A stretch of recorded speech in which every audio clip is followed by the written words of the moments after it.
Chapter 85। सुबह के 6 बज रहे थे जब अलार्म की आवाज से ब्लैंकेट में से एक हाथ निकला और उसने बेड के पास पड़े साइड टेबल पर बज रहे अपने फोन को बंद किया और वापस से अपना हाथ अंदर खींच लिया। अभी बस 5 मिनट ही हुए होंगे कि नीचे से किसी के चिल्लाने की आवाज से उसने कसकर चादर पर मुट्ठी कस ली और फिर एकदम से उठकर नीचे की ओर चली गई। वो सीढ़ियों पर जैसे ही पहुंची उसके हाथ की मुट्ठियां कस गई और उसने जल्दी से सीढ़ियां उतरते हुए सीधा एक मुक्का उस चिल्लाने वाले की पीठ पर जड़ दिया। गुस्से से उसे घूरने लगी। उसने हल्के हरे रंग का खुला सा नाइट सूट पहन रखा था। अभी अभी उठने के कारण उसके बाल बिखरे हुए थे जो उसकी कमर से थोड़ा सा ऊपर तक आ रहे थे। पैरों में कुछ भी नहीं पहना था क्योंकि वो जल्दबाजी में नीचे आ गई थी। उसके हाथों पर कई चोटों के निशान फीके से अब भी दिखाई पड़ रहे थे। उसकी नींद और गुस्से से नीले आंखें लाल हो चुकी थी। उसके चेहरे पर भी कई हल्के से निशान थे ठीक हो चुकी चोटों के, लेकिन सबसे गहरा निशान था उसकी बाईं कनपटी से लेकर बाईं आंख के नीचे तक था। उसके चेहरा बिल्कुल सर्द हो चुका था और वो अपने सामने गिरे हुए लड़के को देख रही थी जिसे उसने अभी अभी पीठ पर मुक्का जड़ा था। ईवा दीदी यार इतनी जोर से क्यों मारा? सारी पसलियां हिला दी मेरी, उस लड़के ने अपनी पीठ को पकड़ते हुए कराहते हुए कहा। हाँ, उस लड़के को मुक्का मारने वाली ईवा ही थी और वो अभी भी गुस्से से उस लड़के को घूर रही थी।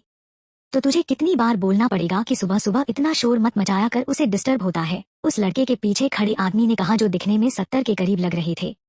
पूरा दिन बेकरी पर निकल जाता है उसका, तो कम से कम ढंग से नींद तो पूरी कर लेने दिया कर उसकी, जब देखो तब किचकिच करता रहता है, उस आदमी ने फिर से कहा और उस सीढ़ियों के पास बनी किचन में चाय बनाने चला गया। ईवा ने उस लड़के के सामने हाथ कर दिया तो वो उसे पकड़ उठ खड़ा हुआ। तो और क्या करूं दी, तुम्हें पता है उन्होंने कल 10,000 रुपए फ्री में हो बांट दिए किसी को, मतलब 10,000 दी 10,000, उस लड़के ने आंखें बड़ी बड़ी करते हुए कहा। तो ईवा ने अपनी पुतलियां ऐसे घुमा दी जैसे उसे उसकी बात से कोई फर्क ही न पड़ा हो। वो लड़का करीब 17 साल का था और दिखने में काफी क्यूट सा था। छोटी छोटी आंखें और छोटी सी तीखी नाक, पतले से होंठ और गोरा रंग और ऊपर से उसके माथे को पूरी तरह से ढकते उसके बाल उसे सच में क्यूट बना रहे थे।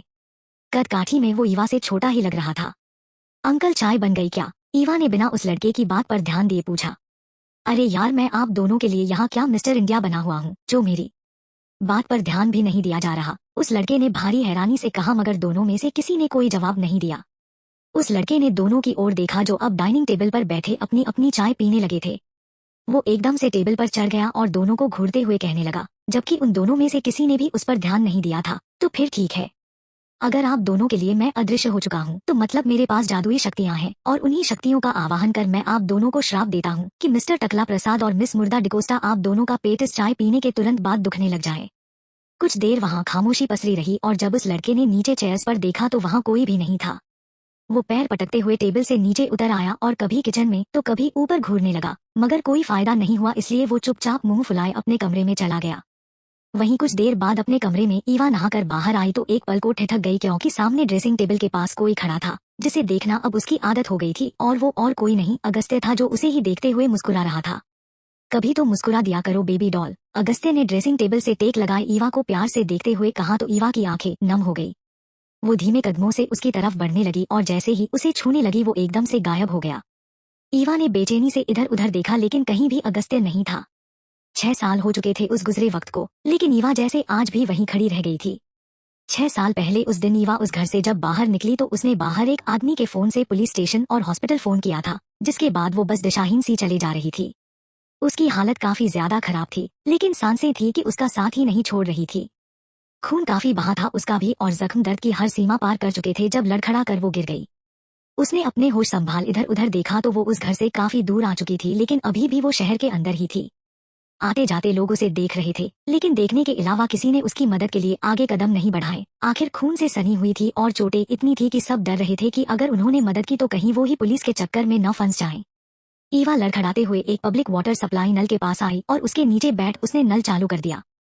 खून उसके चेहरे से धुलने लगा था और वो पानी उसे अपने जख्मों पर तेजाब से कम नहीं लग रहा था। कितनी ही देर वहां बैठे रहने के बाद वो वहीं बेहोश हो गई। किसी की भी हिम्मत नहीं हो रही थी उसकी मदद करने की।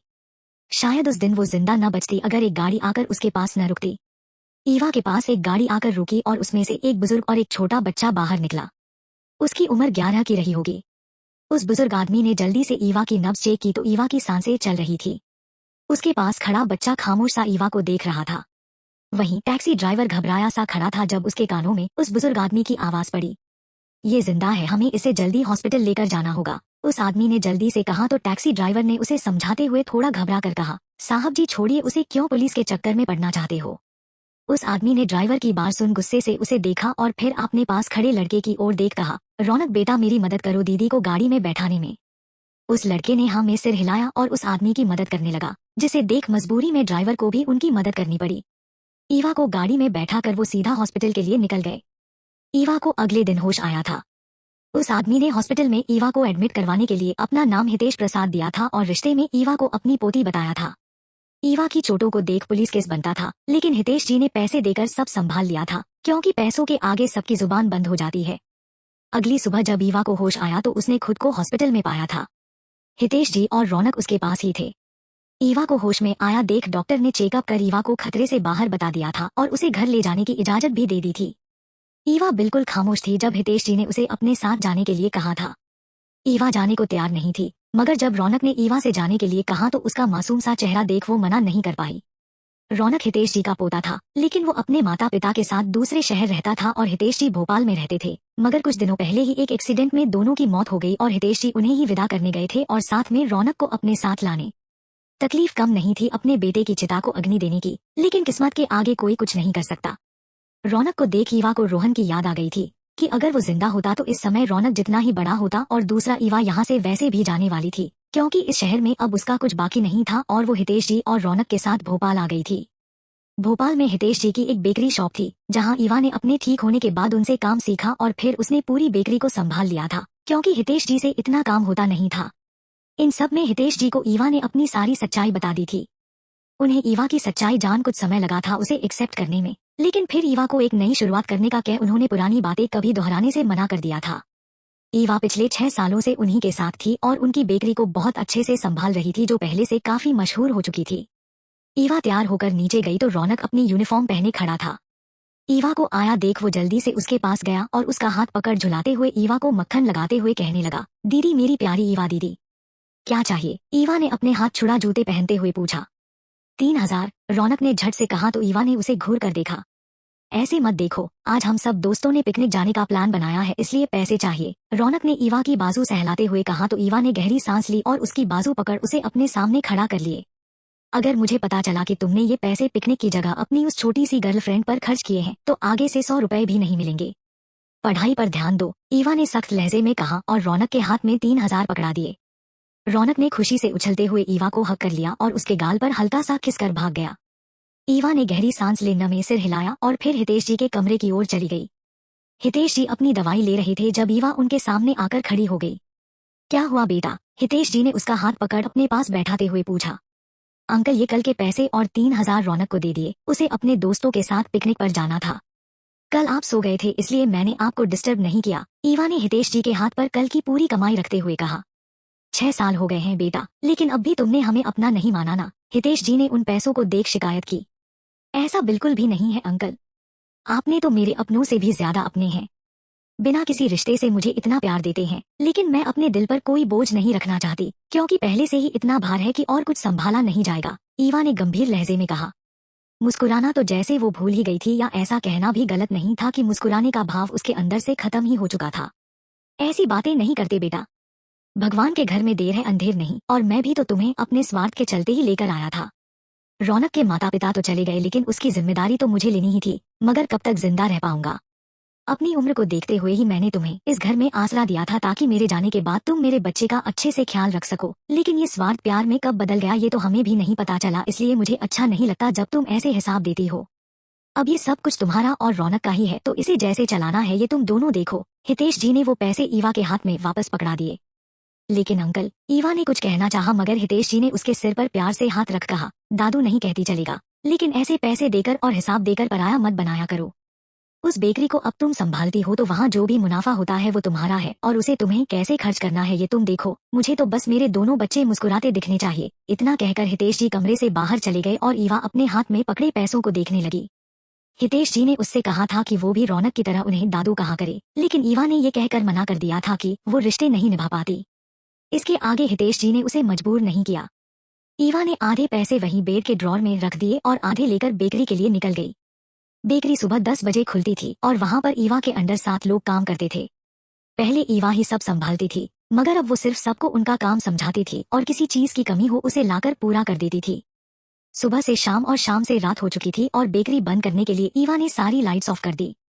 सभी चले गए थे क्योंकि बेकरी 9 बजे बंद हो जाती थी। ईवा सब चेक कर जैसे ही बाहर आने लगी, एक गाड़ी बेकरी के सामने आकर रुकी। वो एक पुलिस जीप थी। ईवा ने एक नजर देखा और फिर पलटकर दरवाजा लॉक करने लगी। क्या मुझे एक बर्थडे केक मिल सकता है? पीछे से एक आदमी की आवाज आई। आई एम सॉरी सर, लेकिन बेकरी बंद हो चुकी है, आप किसी और शॉप से पूछ लीजिए। ईवा ने बिना पलटे जवाब दिया क्योंकि वो सामने की लाइट्स ऑफ कर लॉक लगा रही थी। मैंने देखा है, पीछे सब बेकरी बंद हो चुकी है और मुझे घर पर केक लेकर जाना है। आज मेरी बेटी का बर्थडे है और काम की वजह से मैं पहले ही लेट हो गया हूँ, और अगर मैं केक भी नहीं लेकर गया तो वो नाराज हो जाएगी। प्लीज अगर आप कर सकती हैं तो। उस आदमी ने रिक्वेस्टली कहा तो ईवा ने गहरी सांस ले पीछे मुड़ते हुए कहा, आई एम सॉरी, और आगे के शब्द उसके गले में ही अटक गए अपने सामने खड़े शख्स को देखकर। वहीं ईवा के सामने खड़ा आदमी भी हैरानी और खुशी के मिले जुले भाव से उसे देख रहा था, और वो कोई और नहीं समरजीत वागले था। जारी। चैप्टर 86। रात का समय था और ईवा हैरान सी अपने सामने खड़े वागले को देख रही थी, जिसने अभी अभी अपनी बेटी के लिए केक मांगा था। मगर ईवा को देख वो भी हैरान था, लेकिन उससे ज्यादा खुश था। ईवा। वागले आगे बढ़ा और बिना कुछ सोचे समझे ईवा को गले लगा लिया। ईवा को तो जैसे कुछ समझ ही नहीं आया, वो बस बुद्ध बनी खड़ी रह गई। वागले उससे अलग हुआ और उसे कंधों से पकड़ ऊपर से नीचे तक देखते हुए कहने लगा, तुम सच में ईवा हो? वागले की आंखें नम हो चुकी थी और ईवा हैरत से उसे देख रही थी, क्योंकि भले ही वागले ने उसकी मदद की थी, लेकिन उनके बीच इतना गहरा रिश्ता भी नहीं था कि वागले उससे ऐसे मिले। मगर वागले ही जानता था कि ईवा उसके लिए क्या था। ईवा उसके लिए छोटी बहन के जैसे हो गई थी, और जब उसे इंसाफ दिलाने के लिए उसने उसकी मदद करना चुना था तो उस वक्त उसके दिल में सिर्फ एक ही बात थी कि वो अपनी बहन को तो इंसाफ नहीं दिला पाया, लेकिन ईवा को जरूर दिलाएगा। वागले को समझ नहीं आ रहा था कि कैसे अपनी खुशी जाहिर करे। वहीं ईवा अब भी खामोश सी खड़ी उसे देख रही थी। कुछ देर खुद को संभाल वागले ने ईवा के सिर पर प्यार से हाथ रख पूछा, तुम ठीक हो ना? ईवा को अपने गले में कुछ चुभता सा महसूस हुआ। वो भूली नहीं थी उस रात को जब वागले उसकी आंखों के सामने खून से लथपथ पड़ा था, और वृंदा के बारे में सोचते ही उसे ऐसा लगा जैसे उसके अंदर कुछ टूट गया हो। उसने बहुत मुश्किल से खुद को संभाला और गंभीर लहजे में पूछा, आप कैसे हो? वागले को ईवा का सर चेहरा साफ दिख रहा था, लेकिन वो उसकी आवाज में कंपन साफ महसूस कर सकता था। तुम्हारे सामने खड़ा हूँ, वागले ने मुस्कुरा कर कहा तो ईवा ने आगे कुछ नहीं कहा, क्योंकि उसके पास कुछ था ही नहीं पूछने को, और न ही वो कुछ भी ऐसा सुनना चाहती थी जिससे वो पूरी तरह से बिखर जाए। आप आइए, मैं केक रेडी कर देती हूँ, ईवा ने कुछ देर की खामोशी के बाद कहा और जल्दी से लॉक खोल अंदर चली गई, क्योंकि वो वागले के सामने खड़ी नहीं रह पा रही थी। कहीं न कहीं वागले का उसे ऐसे प्यार से मिलना और उसके बारे में पूछना उसे अंदर से झंझोड़ रहा था कि उसने अपने मकसद के लिए सबको कितनी तकलीफ दी थी, और वागले उनमें से सबसे ऊपर था। उसके जहन में आज कितने सालों बाद फिर से वृंदा का चेहरा घूमने लगा था, और साथ ही उसकी चीखें उसके कानों में गूंजने लगी थी, जिसे वो बर्दाश्त नहीं कर पा रही थी। इसलिए उसने वागले के सामने से जाना ही सही समझा। करीब 1.5 घंटे बाद केक तैयार हो गया था, और इस दौरान वागले ने ईवा के यहाँ रहने के बारे में सब जान लिया था। हालांकि ईवा ने ज्यादा खुलकर कुछ नहीं बताया था, लेकिन वागले उसके यहाँ आने और इतने सालों से दूर रहने का कारण समझ आ गया था, जो कि ईवा ने अपनी जुबान से नहीं बताया था। वागले बहुत गौर से ईवा को देख रहा था। कुछ भी नहीं बदला था ईवा में।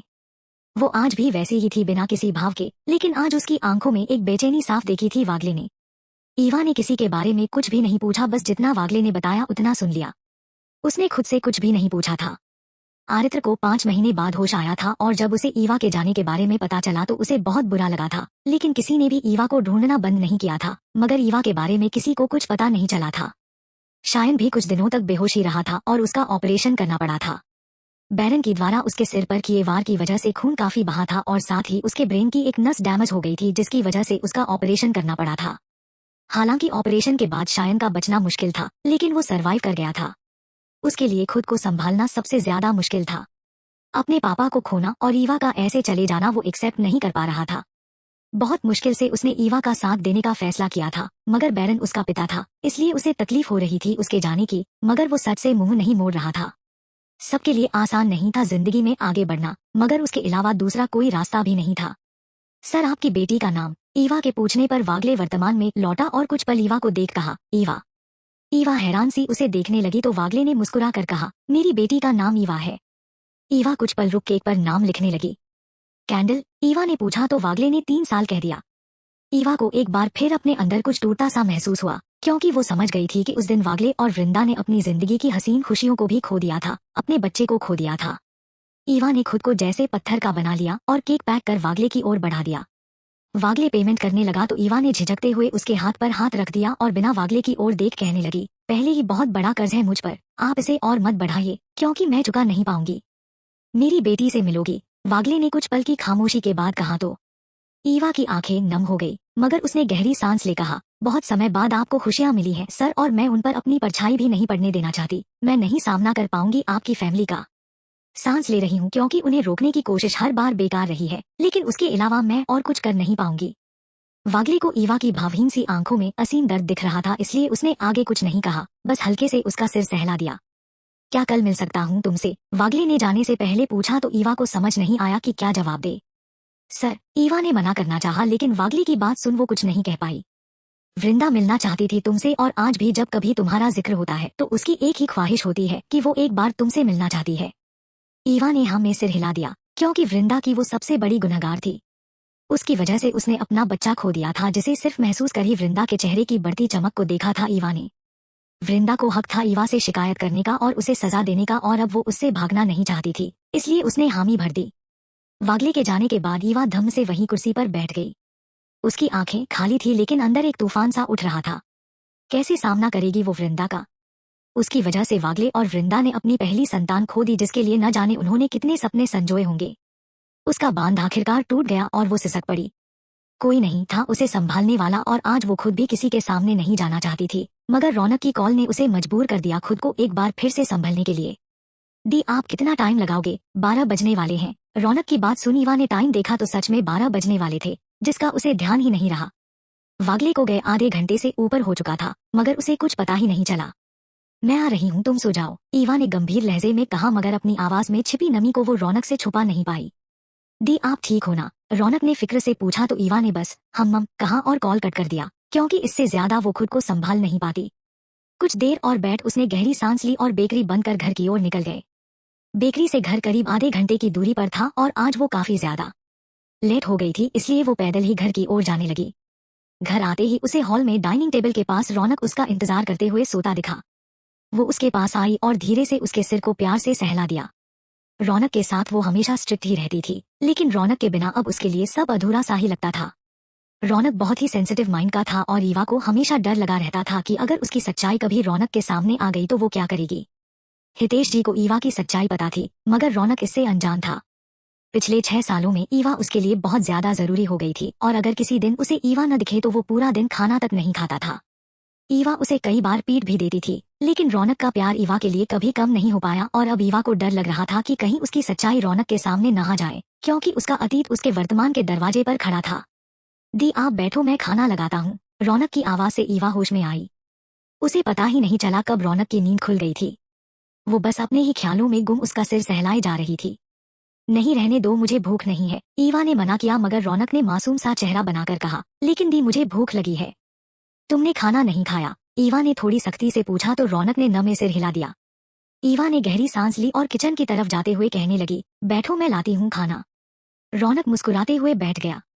उसका दिल आज बहुत खुश था, क्योंकि आज ईवा ने उसका सिर प्यार से सहलाया था, जो अमूमन कम ही होता था। दोनों ने बैठकर खाना खाया। हालांकि ईवा का मन नहीं था, लेकिन रौनक के कारण उसे खाना पड़ा, क्योंकि वो जानती थी अगर वो नहीं खाएगी तो रौनक भी नहीं खाएगा। बर्तन रौनक लेकर चला गया था, और उसके बाद ईवा ने उसे उसके कमरे में छोड़ा और फिर ऊपर अपने कमरे में चली गई। उस पूरी रात ईवा को नींद नहीं आई। बार बार उसकी आंखों के सामने उस दिन का मंजर घूमता रहा, और रह रहकर उसकी आंखें नम होती रहीं। सुबह के शायद 4 बजे के करीब ईवा की आंखें बंद होने लगी, और आखिरकार एक बेचैन सी नींद वो सो गई। सुबह के 9 बज चुके थे, मगर ईवा आज अभी तक सोई हुई थी। पिछली रात के कारण उसे नींद नहीं आई, और जब आई तो अब टूटने का नाम नहीं ले रही थी। उसका फोन बजने लगा तो उसने मुश्किल से अपना फोन उठाया और कान से लगा लिया। ईवा मैम, आप कब तक आ रही हैं? एक एनिवर्सरी पार्टी के लिए केक बनाना है, और केक उन्हें 11 बजे तक केक चाहिए। फोन बेकरी से था। ईवा अपना सिर पकड़कर उठ बैठी, और उसने जब टाइम देखा तो 9 बज चुके थे। उसने गहरी सांस ली। तुम आज संभाल लो, मैं आज नहीं आ पाऊंगी, चाबी तुम घर से आकर ले जाओ, ईवा ने कहा और कॉल कट कर दिया। वो आज बेकरी नहीं जाना चाहती थी, और वजह थी वागले का सामना। वागले ने कहा था कि वो उससे मिलने आएगा, और साथ में वृंदा भी। उसने वागले हो हामी भर दी थी मिलने के, मगर वो खुद को तैयार नहीं कर पाई थी, और इसलिए वो आज कहीं नहीं जाना चाहती थी, क्योंकि उसमें हिम्मत नहीं थी उनका सामना करने की। उसने ब्लैंकेट हटाई और उठकर नहाने चली गई। तैयार होकर वो जैसे ही नीचे आई, उसकी सांसें जैसे एकदम से थम गईं। नीचे हॉल में लगे सोफों पर वागले, वृंदा और वागले की गोद में एक छोटी सी बच्ची शायन, अरुल, अद्रिजा, आरित्र और उसके साथ एक और लड़की बैठी थी जो हितेश जी से बात कर रहे थे और वहीं रौनक एक साइड खड़ा उन सबको घूर रहा था। रौनक की नजर जैसे ही ईवा पर पड़ी वो दी कहते हुए भागकर ईवा से लिपट गया। ईवा को झटका सा लगा मगर उसने खुद को संभाल लिया। वहीं वहां बैठे सब ईवा को देख हैरान और खुश थे। सबकी आंखें नम थी मगर ईवा बुद्ध बने खड़ी थी। इसकी उसे बिल्कुल भी उम्मीद नहीं थी। आप नहीं जाओगे न मुझे छोड़कर? रौनक ने भरी आंखों से ईवा पर अपनी पकड़ कसते हुए पूछा तो ईवा का ध्यान उस पर गया। उसका ध्यान रौनक की बात से टूटा तो उसने खुद को संभाल रौनक के ऊपर अपने बाहें कस धीरे से गंभीर लहजे में कहा, कहीं नहीं जा रही मैं। पक्का? रौनक ने अपना चेहरा उठाकर ईवा की ओर देख पूछा तो ईवा ने हाँ में सिर हिला दिया। रौनक ने एक बार फिर से उसे कसकर पकड़ लिया। उसे डर लग रहा था कि कहीं ईवा उसे छोड़कर न चली जाए, क्योंकि आज सुबह ही जब सभी लोग ईवा से मिलने आए तो उसके मन में डर बैठ गया कि अब ईवा की फैमिली आ गई है तो वो उसे छोड़कर चली जाएगी। मगर ईवा की बात सुन उसे थोड़ी राहत मिली। तुम बेकरी जाकर चाबी दे आओगे, तब तक मैं इन सबको भेज दूंगी, ईवा ने प्यार से कहा क्योंकि वो समझ गई थी कि रौनक क्या सोच रहा है।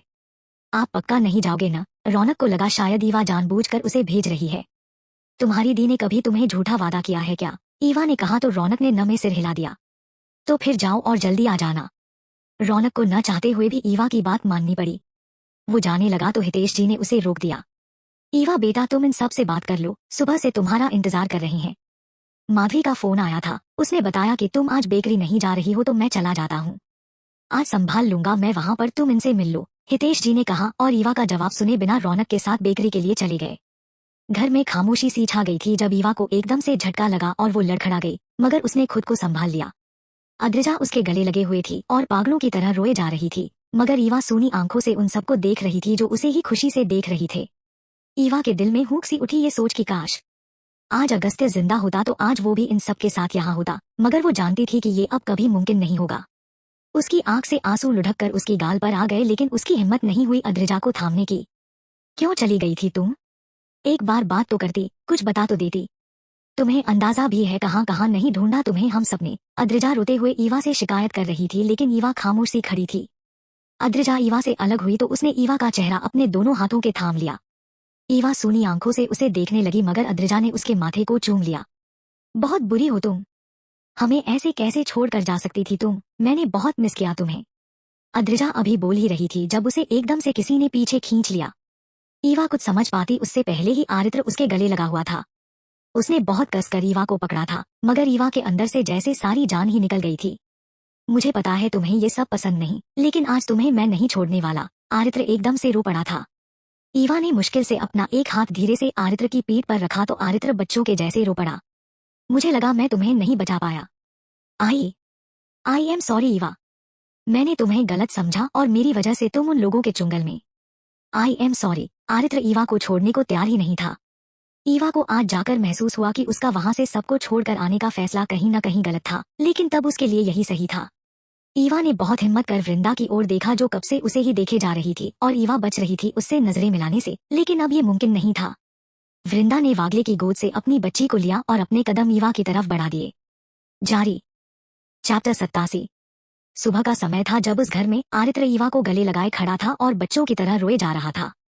ईवा का दिमाग एकदम से ब्लैंक हो चुका था। ये उसकी उम्मीद से बिल्कुल बाहर था। वो सिर्फ वागले और वृंदा का सामना करने से डर रही थी और यहाँ वो सब थे जिन्हें उसने अपने मकसद के लिए तकलीफ पहुंचाई थी। भले ही वो सब समझते थे ईवा को, लेकिन ईवा के दिल में इन सालों में एक बात घर कर गई थी कि उसने अपने मतलब के लिए सबका इस्तेमाल किया और जब उसका मकसद पूरा होने में वही सब उसकी कमजोरी बनने लगे तो उसने बिना सोचे समझे उन्हें मारने तक की कोशिश की ताकि उसका मकसद अधूरा न रह जाए। वो इसके लिए आज तक खुद को माफ नहीं कर पाई थी। तभी उसने हिम्मत कर वृंदा की ओर देखा जो उसे ही देख रही थी और वो उससे नजरें मिलाने से बच रही थी।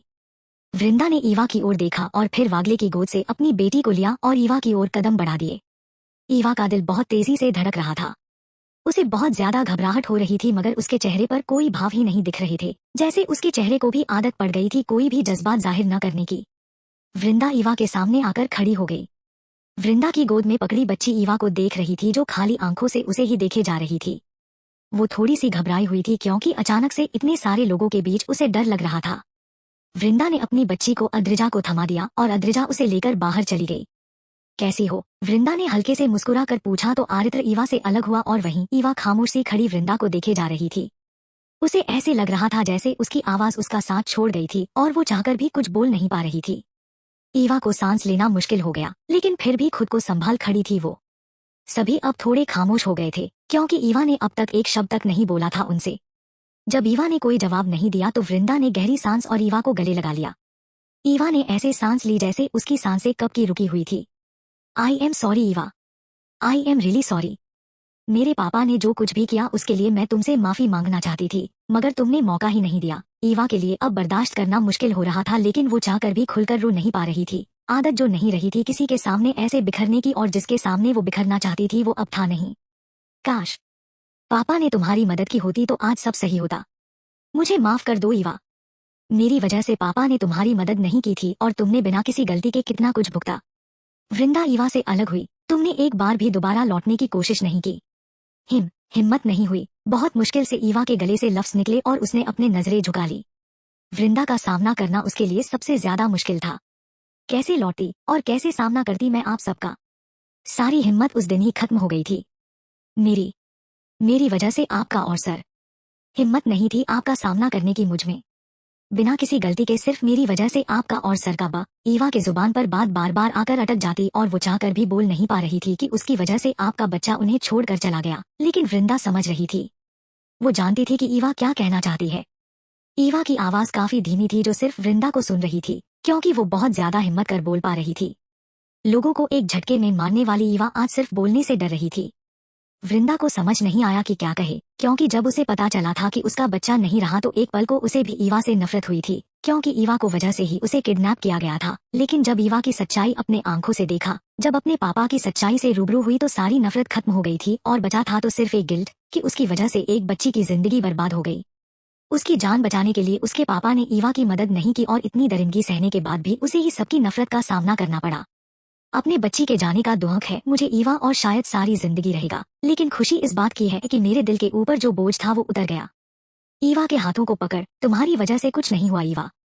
उन लोगों ने तुम्हें ऐसी जिंदगी दी जिसमें तुम सांस भी नहीं ले पा रही थी और मर भी नहीं पा रही थी। फिर मेरी बच्ची तो सुकून की नींद सो गई थी, जिसे भगवान ने मुझे वापस कर दिया, लेकिन तुम्हें तुम्हारी खुशियां तो नहीं वापस मिली ना। तुम्हारा बचपन, तुम्हारी मुस्कुराहट, कुछ भी वापस नहीं मिला। तो क्या शिकायत करूं मैं तुमसे? जबकि शिकायत तो तुम्हें मुझसे करनी चाहिए, क्योंकि मेरी वजह से तुम्हें अपने गुनहगारों को इतने सालों तक अपनी आंखों के सामने जिंदा देखना पड़ा। अगर उस वक्त मैं पापा की मजबूरी ना बनती तो उन लोगों को बहुत पहले सजा मिल चुकी होती, लेकिन मैं वो वजह थी जिसके कारण तुम्हें इतने सालों तक बिना किसी गलती के सबकी नफरत और इतनी तकलीफ झेलनी पड़ी। ईवा को समझ नहीं आ रहा था कि वो क्या कहे। उसे लगा था वृंदा उससे सवाल करेगी, उस पर इल्जाम लगाएगी, लेकिन वो तो खुद उससे माफी मांग रही थी, जिसे देख ईवा को अब और भी ज्यादा तकलीफ हो रही थी। आखिर क्यों कोई उसे ब्लेम नहीं कर रहा? आखिर क्यों कोई उससे जवाब नहीं मांग रहा? ईवा, मुझसे नहीं मिलना तुम्हें। शायन की आवाज से ईवा ने कसकर अपनी आंखें बंद कर ली। शायन जिसके पापा को उसने मारा था। भले ही बैरन गुनहगार था उसका, लेकिन वो जानती थी कि शायन अपने पापा से कितना प्यार करता था, मगर फिर भी उसने उसका साथ दिया था। दी रौनक की आवाज सुन सबका ध्यान दरवाजे की तरफ गया जो परेशान सा खड़ा था।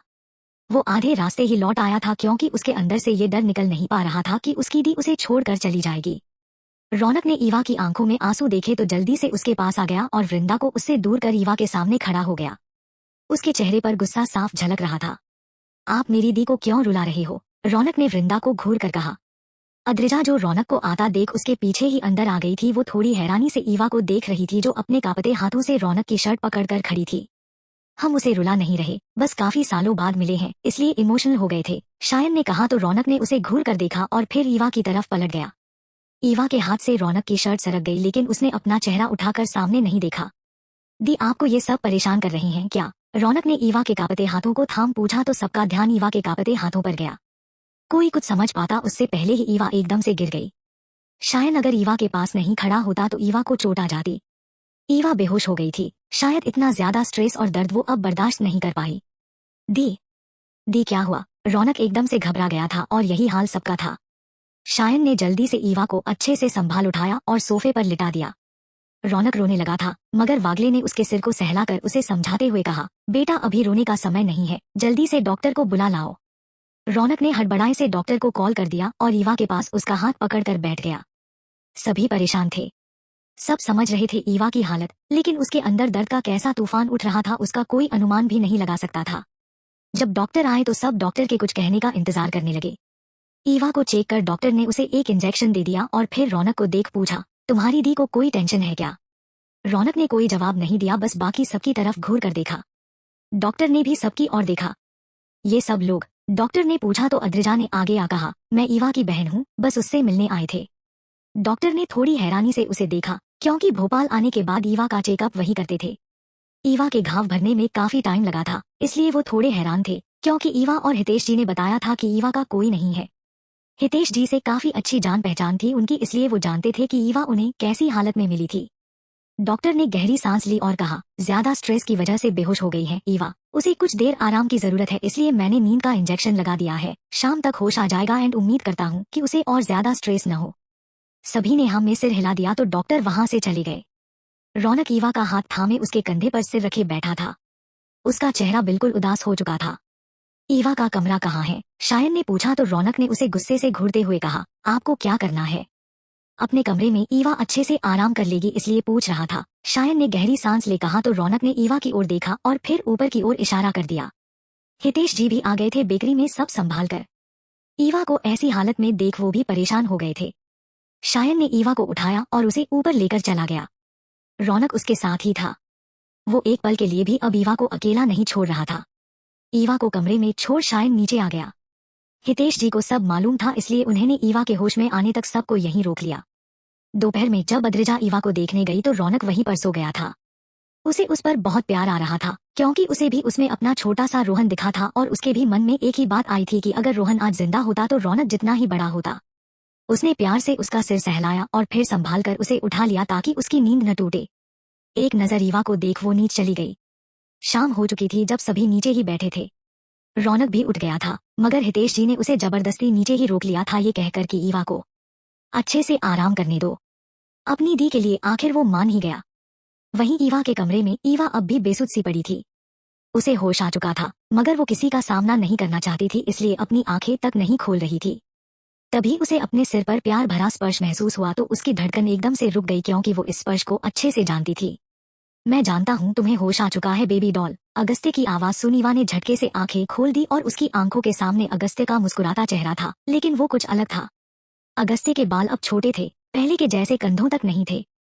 उसके चेहरे पर हल्की हल्की सी ट्रिम की हुई बियर्ड थी और उसने फॉर्मल पैंट शर्ट पहना हुआ था। ये उस अगस्त्य से बिल्कुल अलग था जिसे ईवा रोज देखती थी। ईवा ने धीरे से अपना हाथ उठाया और अगस्त्य के चेहरे की तरफ बढ़ा दिया। अगस्त्य के चेहरे पर मुस्कान आ गई, मगर उसकी आंखें नम थी। ईवा ने धीरे से उसकी गाल पर हाथ रखा और अगले ही पल झटके से हटा लिया। उसकी आंखें बड़ी हो गई थी और वो हैरानी से उसे देख रही थी, जिसे आज वो छू पाई थी, वरना हमेशा वो गायब हो जाता था। वो एकदम से उठकर बैठ गई और हैरानी से अगस्त्य को देखने लगी जो उसे ही देख रहा था। क्या हुआ बेबी डॉल? अपने अगस्त्य को पहचाना नहीं? अगस्त्य ने अपनी गहरी आवाज में पूछा तो ईवा ने एक बार फिर अपना हाथ उसे छूने के लिए बढ़ा दिया। अगस्त्य मुस्कुरा उठा और उसने बिना देरी किए ईवा को माथे को चूम लिया। अपने माथे पर अगस्त्य के चुंबन को महसूस कर ईवा स्तब्ध थी। उसे ऐसा लग रहा था जैसे वो कोई सपना देख रही हो, लेकिन ये सपना नहीं, हकीकत थी। अगस्त्य उसके सामने बैठा था, जो उसकी कोई कल्पना नहीं बल्कि हकीकत था। नीचे सभी खामोश से ही बैठे थे, क्योंकि किसी के पास बात करने को इस वक्त कुछ नहीं था, और अगर था भी तो अभी किसी में हिम्मत नहीं हो रही थी बात करने की। हितेश जी सभी को देख रहे थे और उनके मन में सवाल भी उमड़ रहे थे जिनके जवाब वो जानना चाहते थे, इसलिए उस खामोशी को तोड़ते हुए आखिर उन्होंने पूछा, अगस्त्य तो मर गया था ना? सभी ने थोड़ी हैरानी से उनकी ओर देखा, क्योंकि उन्हें लगा नहीं था कि हितेश जी को कुछ मालूम होगा, सिर्फ वागले को छोड़कर, क्योंकि पिछली रात ईवा ने उसे सब बता दिया था। सबका रिएक्शन देख हितेश जी ने आराम से कहा, ईवा ने मुझे सब बता दिया था, इसलिए मुझे मालूम है। सबके चेहरे पर समझ के भाव आ गए और हितेश जी की बात का जवाब देते हुए शायन कहने लगा, हमें लगा था कि अगस्त्य मर गया है, इसलिए मैं उसे ले जा रहा था। ईवा ने बताया था कि वैद्य के आदमी हम पर नजर रखे हुए हैं।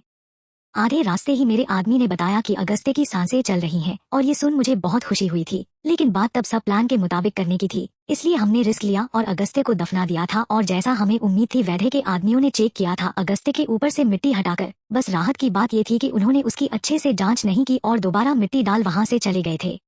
उनके जाते ही हमने जितनी जल्दी हो सकता था अगस्त्य को हॉस्पिटल पहुंचाया।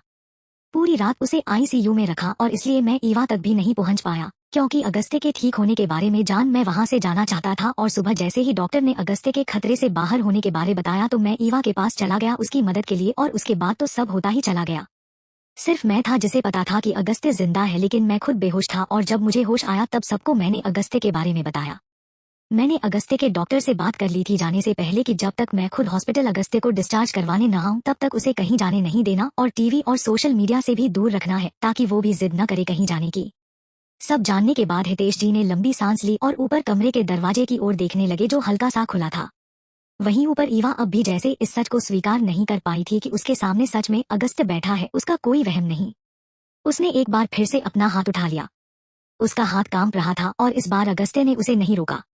ईवा ने डरते हुए अगस्त्य की गाल पर हाथ रखा तो आंसुओं की कई बूंदें उसकी आंखों से बह निकली और वो अपने दोनों हाथों से उसके चेहरे को छूने लगी। उसका पूरा शरीर कांप रहा था और उसे ऐसे देख अगस्त्य की आंखों में भी आंसू आ गए थे। मैं जिंदा हूँ बेबी डॉल, बस तुमने मेरा इंतजार लंबा कर दिया। अगस्त्य ने जैसे ही कहा ईवा झटके से उसके गले लग गई और एकदम से रो पड़ी। अगस्त्य ने उसे संभाल लिया और ईवा पूरी उसकी गोद में आ गई थी। उसने अगस्त्य को इतनी ताकत से पकड़ा था कि उसे सांस लेने में दिक्कत आने लगी थी, लेकिन उसने ईवा को खुद से अलग नहीं किया। ईवा उसके गले लगी रो रही थी और फिर एकदम से चीख उठी। नीचे सभी ने जब ईवा की चीख सुनी तो सब जल्दी से ऊपर की तरफ भागे, लेकिन दरवाजे पर ही सब रुक गए। रौनक अपनी दी को ऐसे देख रोने लगा था, मगर इस बार अद्रिजा ने उसे संभाल लिया। वो बहुत बहुत गंदे थे। उन्होंने मुझे बहुत दर्द हो रहा था मुझे। अगस्त्य, उन्होंने माँ और रोहन को मार दिया। मुझे दर्द हो रहा है अगस्त्य। मैं ईवा की सांसें फूलने लगी थी और आज पूरे 11 सालों बाद उसने उस रात का दर्द अपने दिल से किसी के सामने निकाला था। 11 साल हो चुके थे उस हादसे को, मगर उसके जख्म आज भी भरे नहीं थे। बाहर खड़े सबकी आंखों में आंसू थे और अद्रिजा रौनक को पकड़े ही रो पड़ी थी। आखिर उसके पिता ने ही उसकी ईवा की जिंदगी बर्बाद की थी। शायन भी उसी तकलीफ से गुजर रहा था। अगस्त्य ईवा की तकलीफ सुन रो पड़ा था, लेकिन उसने ईवा को खुद से लगा नहीं किया। मैं नहीं मारना चाहती थी। वो गंदे थे। मुझे गंदा कर दिया। उन्होंने मुझे मारा। बहुत खून निकल रहा था। मैंने हेल्प मांगी, लेकिन किसी ने मेरी हेल्प नहीं की, इसलिए मैंने मार दिया सबको। मैंने मार दिया अगस्त्य, मैंने सबको मार दिया। मैं कातिल बन गई अगस्त्य। मैंने तुम्हें मार दिया। मैंने उस बच्चे को, वृंदा मैम, बच्चे को मार दिया मैंने। अगस्त्य, मेरी सांसें क्यों नहीं रुक रही? मैंने कितनी कोशिश की, लेकिन मैं मर नहीं रही। अगस्त्य, मुझे मरना है। मैं कातिल बन गई। ईवा का आज हर दर्द उसके दिल से निकल रहा था, मगर उसे ऐसे देख सब रो रहे थे। 11 साल तक अपने अंदर इतना दर्द इकट्ठा कर रखा था जिसे किसी के सामने उसने कभी खोला ही नहीं, और आज उसकी तकलीफ देख आत्मा तक छलनी हो रही थी। अगस्त्य रो रहा था क्योंकि उसकी बेबी डॉल आज उसके सामने ऐसे बिखरी थी कि वो खुद ही समेट नहीं पा रहा था। ईवा चीखते हुए रो रही थी। आज उसके सब्र का बांध ऐसा टूटा था कि वो खुद भी संभल नहीं पा रही थी और वो एक बार फिर अगस्त्य की बाहों में झूल गई। अगस्त्य को जब खुद पर ईवा का पूरा भार महसूस हुआ तो उसने ईवा को खुद से अलग किया, तो ईवा को बेहोश देख उसका सब्र भी टूट गया और वो ईवा को खुद से लगा रो पड़ा। वो ईवा के कभी सिर को चूमता तो कभी उसके चेहरे को, लेकिन उसके दिल में उठता दर्द कम ही नहीं हो रहा था। कितनी ही देर वो ईवा को अपनी बाहों में लिए बैठा रहा। शायन ने आकर जब उसके कंधे पर हाथ रखा तो उसने उसकी ओर देखा। अगस्त्य का पूरा चेहरा लाल हो चुका था और आंखें सूज गई थी, लेकिन अभी भी उनमें तकलीफ कम नहीं हुई थी। खुद को संभालो अगस्त्य, क्योंकि ईवा को सिर्फ तुम्हें संभालना है। जिस तरह ईवा टूट का बिखरी है, उसे सिर्फ तुम ही समेट सकते हो, इसलिए खुद को मजबूत बनाओ। शायन की बात का अगस्त्य ने कोई जवाब नहीं दिया, बस ईवा को कसकर अपने सीने से लगा लिया जो बेसुध हो चुकी थी। हितेश जी के कहने पर सब न चाहते हुए भी नीचे चले गए। ईवा के पास सिर्फ अगस्त्य था जिसने अब भी ईवा को अपनी बाहों में भर रखा था। पूरी रात सबकी आंखों में ही कटी, किसी से कुछ खाया तक नहीं गया। रौनक का भी रो रो कर बुरा हाल था और उसी वजह से उसे बुखार आ गया था। अद्रिजा और हितेश जी उसे संभाल रहे थे। ये रात सबको बहुत लंबी लग रही थी। नई सुबह सबके लिए एक नई शुरुआत लेकर आई थी। ईवा के कमरे में अगस्त्य ईवा को अपने बाहों में थामे अधलेटा सा बेड पर लेटा था और ईवा अब भी उसकी बाहों में ही थी। अभी कुछ देर पहले ही उसकी आंख लगी थी, वरना पूरी रात वो बस ईवा को देखता रहा। कभी उसे अपने सीने से लगा लेता तो कभी उसे प्यार से चूम लेता। एक पल के लिए भी उसने ईवा से नजरें नहीं हटाई थी, मगर थकान की वजह से आखिरकार उसकी भी आंख लगी गई। ईवा कसमसाने लगी थी और उसकी आंखें धीरे धीरे खुलने लगी। आंखें खुलते ही उसके सामने अगस्त्य का चेहरा था। ईवा को एहसास तक नहीं हुआ कि वो अगस्त्य की बाहों में है। उसके लिए ये सिर्फ एक सपना था। उसे ऐसा लग रहा था जैसे पिछली रात जो कुछ भी हुआ वो सिर्फ एक सपना था, और ईवा ने उसी सपने के खुमार में अगस्त्य की गाल पर प्यार से हाथ रख दिया। ईवा की आंखों से एक बार फिर आंसू बह निकले और वहीं ईवा की जरा सी हलचल से अगस्त्य की नींद खुल गई और उसने अपने सामने ईवा को देखा जो भरी आंखों से उसे ही देख रही थी। आई एम सॉरी अगस्त्य। मैंने तुम्हें मार दिया, लेकिन मेरी सांसें कब रुकेंगी अगस्त्य? मैं थक गई हूँ सांस लेते लेते, लेकिन ये खत्म ही नहीं हो रही, ईवा ने भरे गले से कहा तो अगस्त्य ने कसकर उसके माथे को चूम लिया। उसकी आंखों से भी आंसू बहने लगे थे अपनी बेबी डॉल को ऐसे टूटे हुए देख। वहीं ईवा को जैसे एकदम से होश आया और वो एकदम से अगस्त्य से अलग हुई और उसे देखने लगी। अगस्त्य ने उसे कुछ नहीं कहा, बस उसे देखता रहा। ईवा ने बारी बारी से उसकी आंखों में देखा और फिर धीरे से उसके करीब आई और उसके चेहरे को दोनों हाथों में थाम लिया। उसने मुश्किल से सांस ली और अगस्त्य के पूरे शरीर को छू कर देखने लगी। उसे खुशी के साथ हैरानी हो रही थी, लेकिन उसे समझ नहीं आ रहा था कि वो क्या करे। उसने एक बार फिर से अगस्त्य के चेहरे को थाम लिया और बेचैनी से उसकी आंखों में देख मुश्किल से कहा, तुम जिंदा हो? तुम अगस्त्य हो ना? अगस्त्य ने रोते हुए हाँ में सिर हिला दिया तो ईवा एकदम से उसके गले लग गई। ईवा को ये तक समझ नहीं आया कि पिछली रात उसने कोई सपना नहीं देखा था, बल्कि उसे अब भी ऐसा ही लग रहा था जैसे वो अब भी सपना देख रही है। अगस्त्य ने कुछ नहीं किया, बस ईवा को करने दिया जो वो कर रही थी। ईवा उससे अलग हुई और फिर से उसके चेहरे को छूने लगी। वो इतनी बेचैनी से उसके चेहरे को देख रही थी और छू रही थी जैसे किसी प्यासे को बरसों बाद पानी नसीब हुआ हो। तुम सच में हो? ईवा ने एक बार फिर पूछा तो अगस्त्य ने फिर से हाँ में सिर हिला दिया। उसके हाँ कहते ही ईवा पागलों की तरह उसे चूमने लगी। वो रो रही थी और माफी मांग रही थी। उसे समझ नहीं आ रहा था कि वो क्या कर रही है, बस समझ आ रहा था तो सिर्फ इतना कि अगर ये उसका सपना है तो वो उसे कभी टूटने नहीं देना चाहती।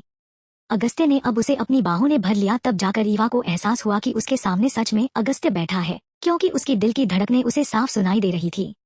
तुम सच में हो ना? ईवा ने उसके सीने में अपना चेहरा छुपाते हुए रोते हुए पूछा। मैं सच में हूँ बेबी डॉल, मैं जिंदा हूँ तुम्हारे लिए। मैं मरा नहीं था उस दिन, शायन ने बचा लिया था मुझे, लेकिन तुम पहले ही चली गई और मैं तुम्हें ढूंढ नहीं पाया।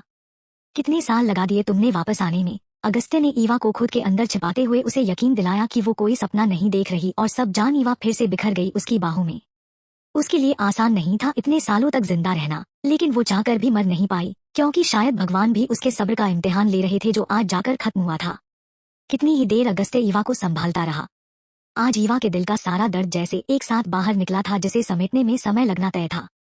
ईवा, वागले की आवाज सुन ईवा की पकड़ अगस्त्य पर ढीली हो गई। सभी कमरे के बाहर ही खड़े थे जब अगस्त्य ने उन्हें अंदर आने के लिए कह दिया। उसने ईवा को खुद से अलग किया और उठ खड़ा हुआ। ईवा अभी भी बेड पर अपना सिर झुकाए बैठी थी। सब ठीक है बच्चे? वागले ने प्यार से ईवा के सिर पर हाथ रखा तो ईवा एक बार फिर रो पड़ी। आई एम सॉरी सर, मेरी वजह से। ईवा ने अपने हाथ जोड़ लिए।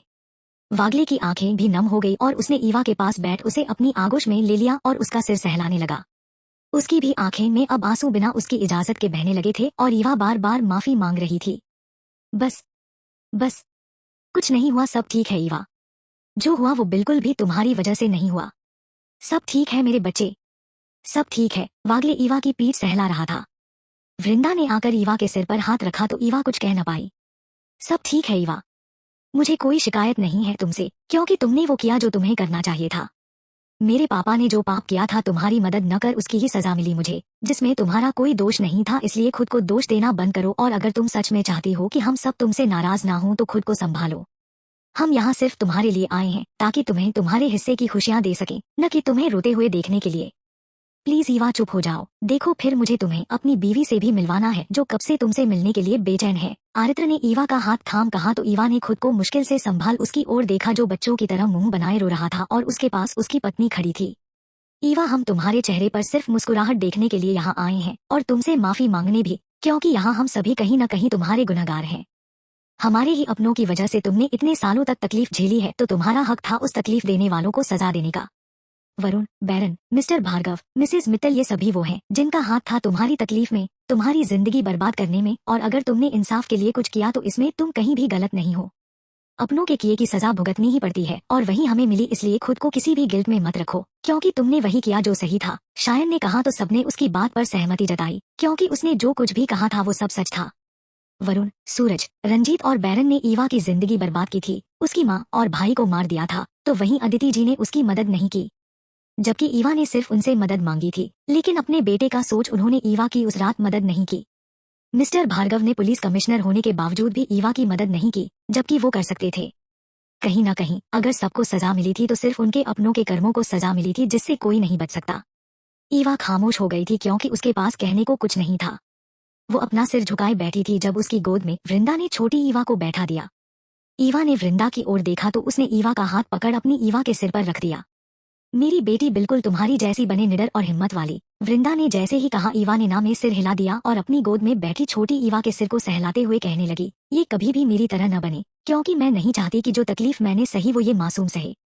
खुद के लिए इस ईवा की किस्मत में बचपन नहीं था, लेकिन इस ईवा का बचपन कभी खराब न हो। ईवा ने छोटी ईवा के गालों को सहला दिया, जिससे वो ईवा को अपनी छोटी छोटी आंखों से पलके झपकाते हुए देखने लगी। इस ईवा की किस्मत में खुशियां कभी नहीं थी, मगर इसकी किस्मत में इतनी खुशियां हों कि कभी उसकी आंखों से आंसू न गिरे, कभी इसे अपनों से दूर न होना पड़े और कभी इसे अपने हाथ खून से न रंगने पड़े। ये कभी भी मेरे जैसी ना बने। सबके पास ईवा से कुछ कहने को नहीं था अब, क्योंकि ईवा के हर एक शब्द में उसकी तकलीफ झलक रही थी। कमरे में खामोशी पसरी रही और ईवा खामोशी से अपनी गोद में बैठी छोटी ईवा को खुद से लगाए हुए थी। आप मुझे छोड़कर नहीं जाओगे ना? रौनक ने आकर ईवा का हाथ पकड़ पूछा तो सबका ध्यान उस पर गया। वो अभी नींद से उठा था। रात बुखार की वजह से उसे दवाई दी थी और इसलिए उसकी नींद अब टूटी थी। ईवा ने उसे देखा और न में सिर हिला दिया। रौनक ईवा के गले लग गया और ईवा की गोद में बैठी छोटी ईवा उन्हें देखने लगी और उसने भी ईवा को अपने छोटे छोटे हाथों की पकड़ ईवा पर बना ली। सबके चेहरे पर अब जाकर मुस्कुराहट लौटी। ईवा ने रौनक को खुद से अलग किया और पहली बार उसके माथे को चूम प्यार से कहा, जाकर तैयार हो जाओ, फिर हम साथ में खाना खाएंगे। रौनक बहुत ज्यादा खुश हो गया था और वो जल्दी से ईवा की बात मान तैयार होने भाग गया। बाकी सबने भी अब राहत की सांस ली। तुम फ्रेश हो जाओ, फिर सब एक साथ नाश्ता करेंगे, वृंदा ने ईवा से कहा और अपनी बेटी को गोद में उठा लिया। सब ईवा को जल्दी आने का बोल कमरे से बाहर चले गए। अब कमरे में सिर्फ ईवा और अगस्त्य ही थे। ईवा की हिम्मत नहीं हो रही थी अगस्त्य को देखने की। आखिर उसने अपने हाथों से उसे मारा था। वो तो किस्मत अच्छी थी कि अगस्त्य बच गया, वरना आज भी वो जिंदा लाश ही बनी रहती। अगस्त्य ईवा की हालत समझ पा रहा था, इसलिए उसने ईवा का हाथ पकड़ खड़ा कर कहा, बेबी डॉल चलो फ्रेश हो जाओ, फिर नीचे चलते हैं। ईवा खड़ी हो गई मगर उसके कदम उसका साथ नहीं दे रहे थे। अगस्त्य ने उसे वैसे ही खड़े देखा तो वो बिल्कुल उसके करीब आ गया। मैं नाराज हूँ तुमसे, अगस्त्य ने जैसे ही कहा ईवा ने एकदम से उसकी ओर देखा। उसकी आंखों में आंसू भर आए थे। तुमने कहा था कि सब खत्म होने के बाद तुम मेरे पास वापस आओगी, मगर तुम नहीं आई। अगस्त्य का गला चोक हो गया था। मैंने कहा था ना तुमसे, मैं तुम्हारा इंतजार करूंगा, तो देखो आज भी तुम्हारा इंतजार कर रहा हूँ, लेकिन तुम नहीं आ रही। ईवा बेचैन हो उठी अगस्त्य की बात सुन। प्लीज बेबी डॉल मेरे पास आ जाओ, मैं इस बार सच में मर जाऊंगा तुम्हारे बिना। अगस्त्य ने ईवा का चेहरा अपने हाथों में भर उसकी आंखों के देख कहा तो ईवा उसके सीने से लग गई। आई एम सॉरी अगस्त्य, ईवा ने फिर से माफी मांगी। आई लव यू डॉल, तुम्हारे लिए मैं 1000 बार मरने के लिए भी तैयार हूँ, बस शर्त इतनी है कि हर बार मुझे तुम ऐसे ही दोबारा मिलोगी, क्योंकि मुझे तुम्हारे बिना मौत भी नहीं आएगी। मैं तुमसे बहुत प्यार करता हूँ ईवा, बहुत ज्यादा। प्लीज अब कभी मुझसे दूर मत जाना, अगस्त्य ने अपनी पकड़ ईवा पर कसते हुए कहा। ईवा अगस्त्य से थोड़ा दूर हुई और उसकी आंखों में देखने लगी। अगस्त्य भी उसे ही देख रहा था। ईवा ने आगे बढ़कर अगस्त्य के होंठों पर होंठ रख दिए, मगर अगले ही पल अगस्त्य ने अपना चेहरा फेर लिया। इस बार तो नहीं मरोगी ना? प्लीज पहले बता दो, वरना मेरी फर्स्ट किस की तरह ये भी मैं फील नहीं कर पाऊंगा। अगस्त्य ने मुंह बनाकर कहा तो ईवा ने रोते हुए न में सिर हिला दिया और उसके गले में बाहें डाल अपनी आंखें बंद कर ली। I love you Agastya, please इस बार मुझे टूटने मत देना, मैं अब कोई तकलीफ नहीं झेल पाऊंगी, प्लीज मुझे बस प्यार देना। ईवा ने आंखें बंद किए कहा तो अगस्त्य ने हामी भर उसके होंठों पर होंठ रख दिए और इस बार दोनों ही अपने अपने प्यार को एक दूसरे को महसूस करवा रहे थे।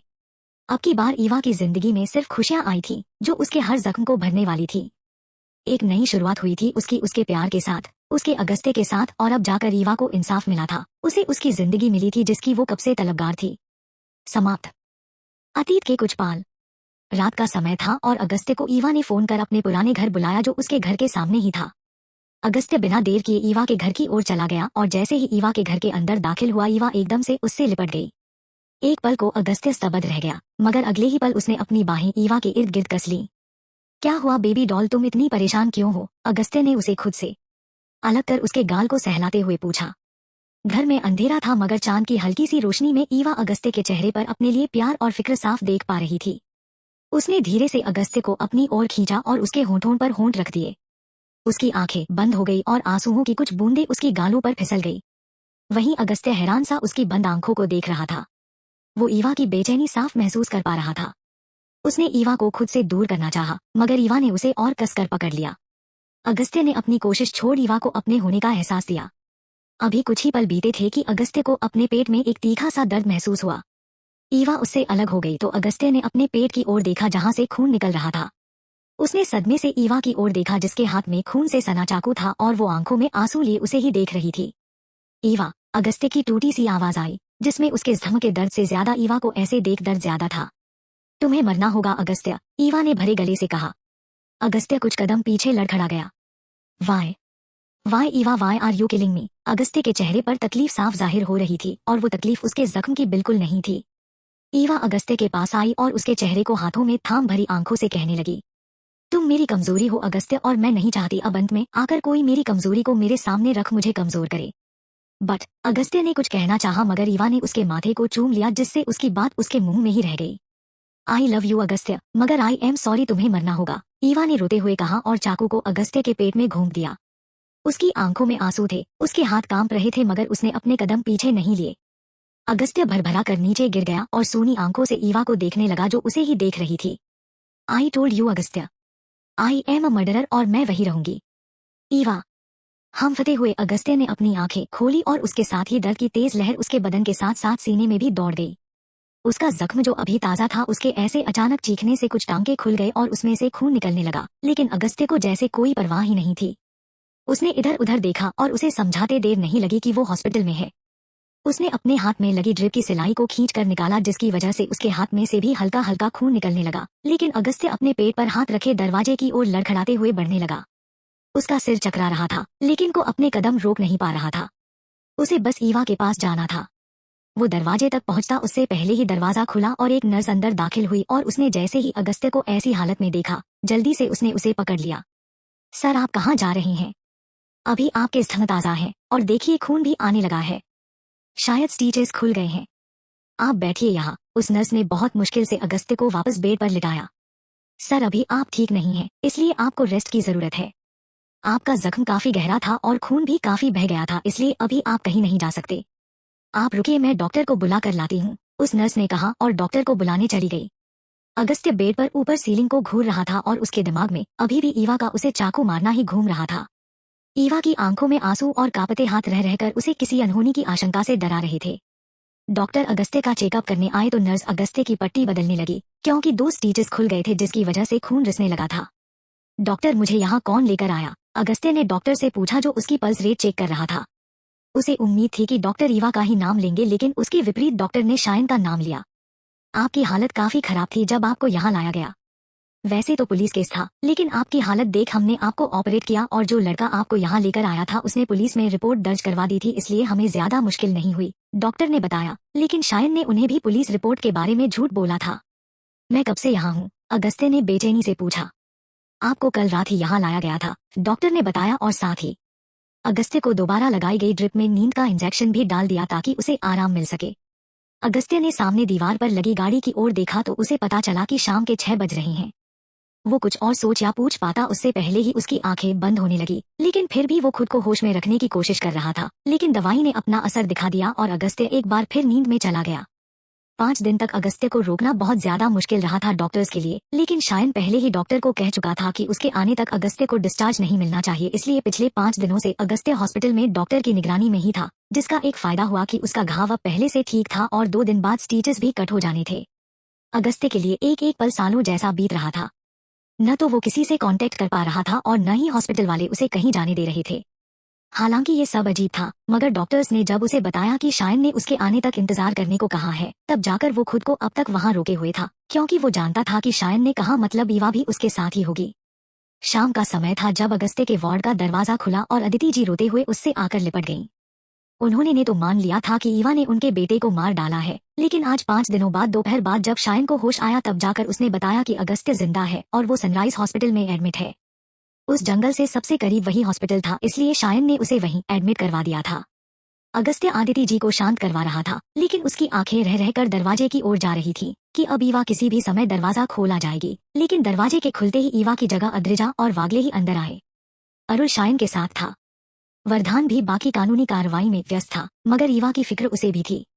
वो पहले से जानता था कि ईवा सब खत्म होने के बाद जाने वाली थी, लेकिन वो जिस हालत में थी उसे सोच ही वरदान को उसकी फिक्र हो रही थी। अगस्त्य ने उन दोनों के पीछे देखा, लेकिन उसे अपनी बेबी डॉल अब भी नजर नहीं आई। उसने सवालिया नजरों से वागले और अद्रिजा की ओर देखा तो वो अगस्त्य की आंखों में ईवा के बारे में सवाल समझ गए थे, लेकिन उनमें से किसी ने कुछ नहीं कहा। दोनों के चोटिल शरीर को देख अगस्त्य इतना तो समझ गया था कि ईवा जो करने के लिए गई थी शायद वो उसे अंजाम दे चुकी है, मगर वो आ क्यों नहीं रही? ईवा कहाँ है? आखिरकार अगस्त्य ने दोनों को देख पूछ ही लिया। वागले और अद्रिजा ने एक दूसरे की ओर देखा। अदिति जी ने भी भरी आंखों से अगस्त्य की ओर देखा, लेकिन वो भी कुछ नहीं कह पाई। आप दोनों खामोश क्यों हैं? ईवा कहाँ है? अगस्त्य ने बेचैनी से पूछा। वागले ने गहरी सांस ली और अपना दिल मजबूत कर कहा, ईवा का कहीं कुछ पता नहीं चल रहा और पिछले 5 दिनों से हम उसे ढूंढ रहे हैं, मगर वो कहाँ गई है इसके बारे में कोई नहीं जानता। वागले ने कम शब्दों में अगस्त्य को सब बता दिया, जिसे सुन अगस्त्य सन्न रह गया। उसे अपने कानों पर यकीन नहीं हो रहा था।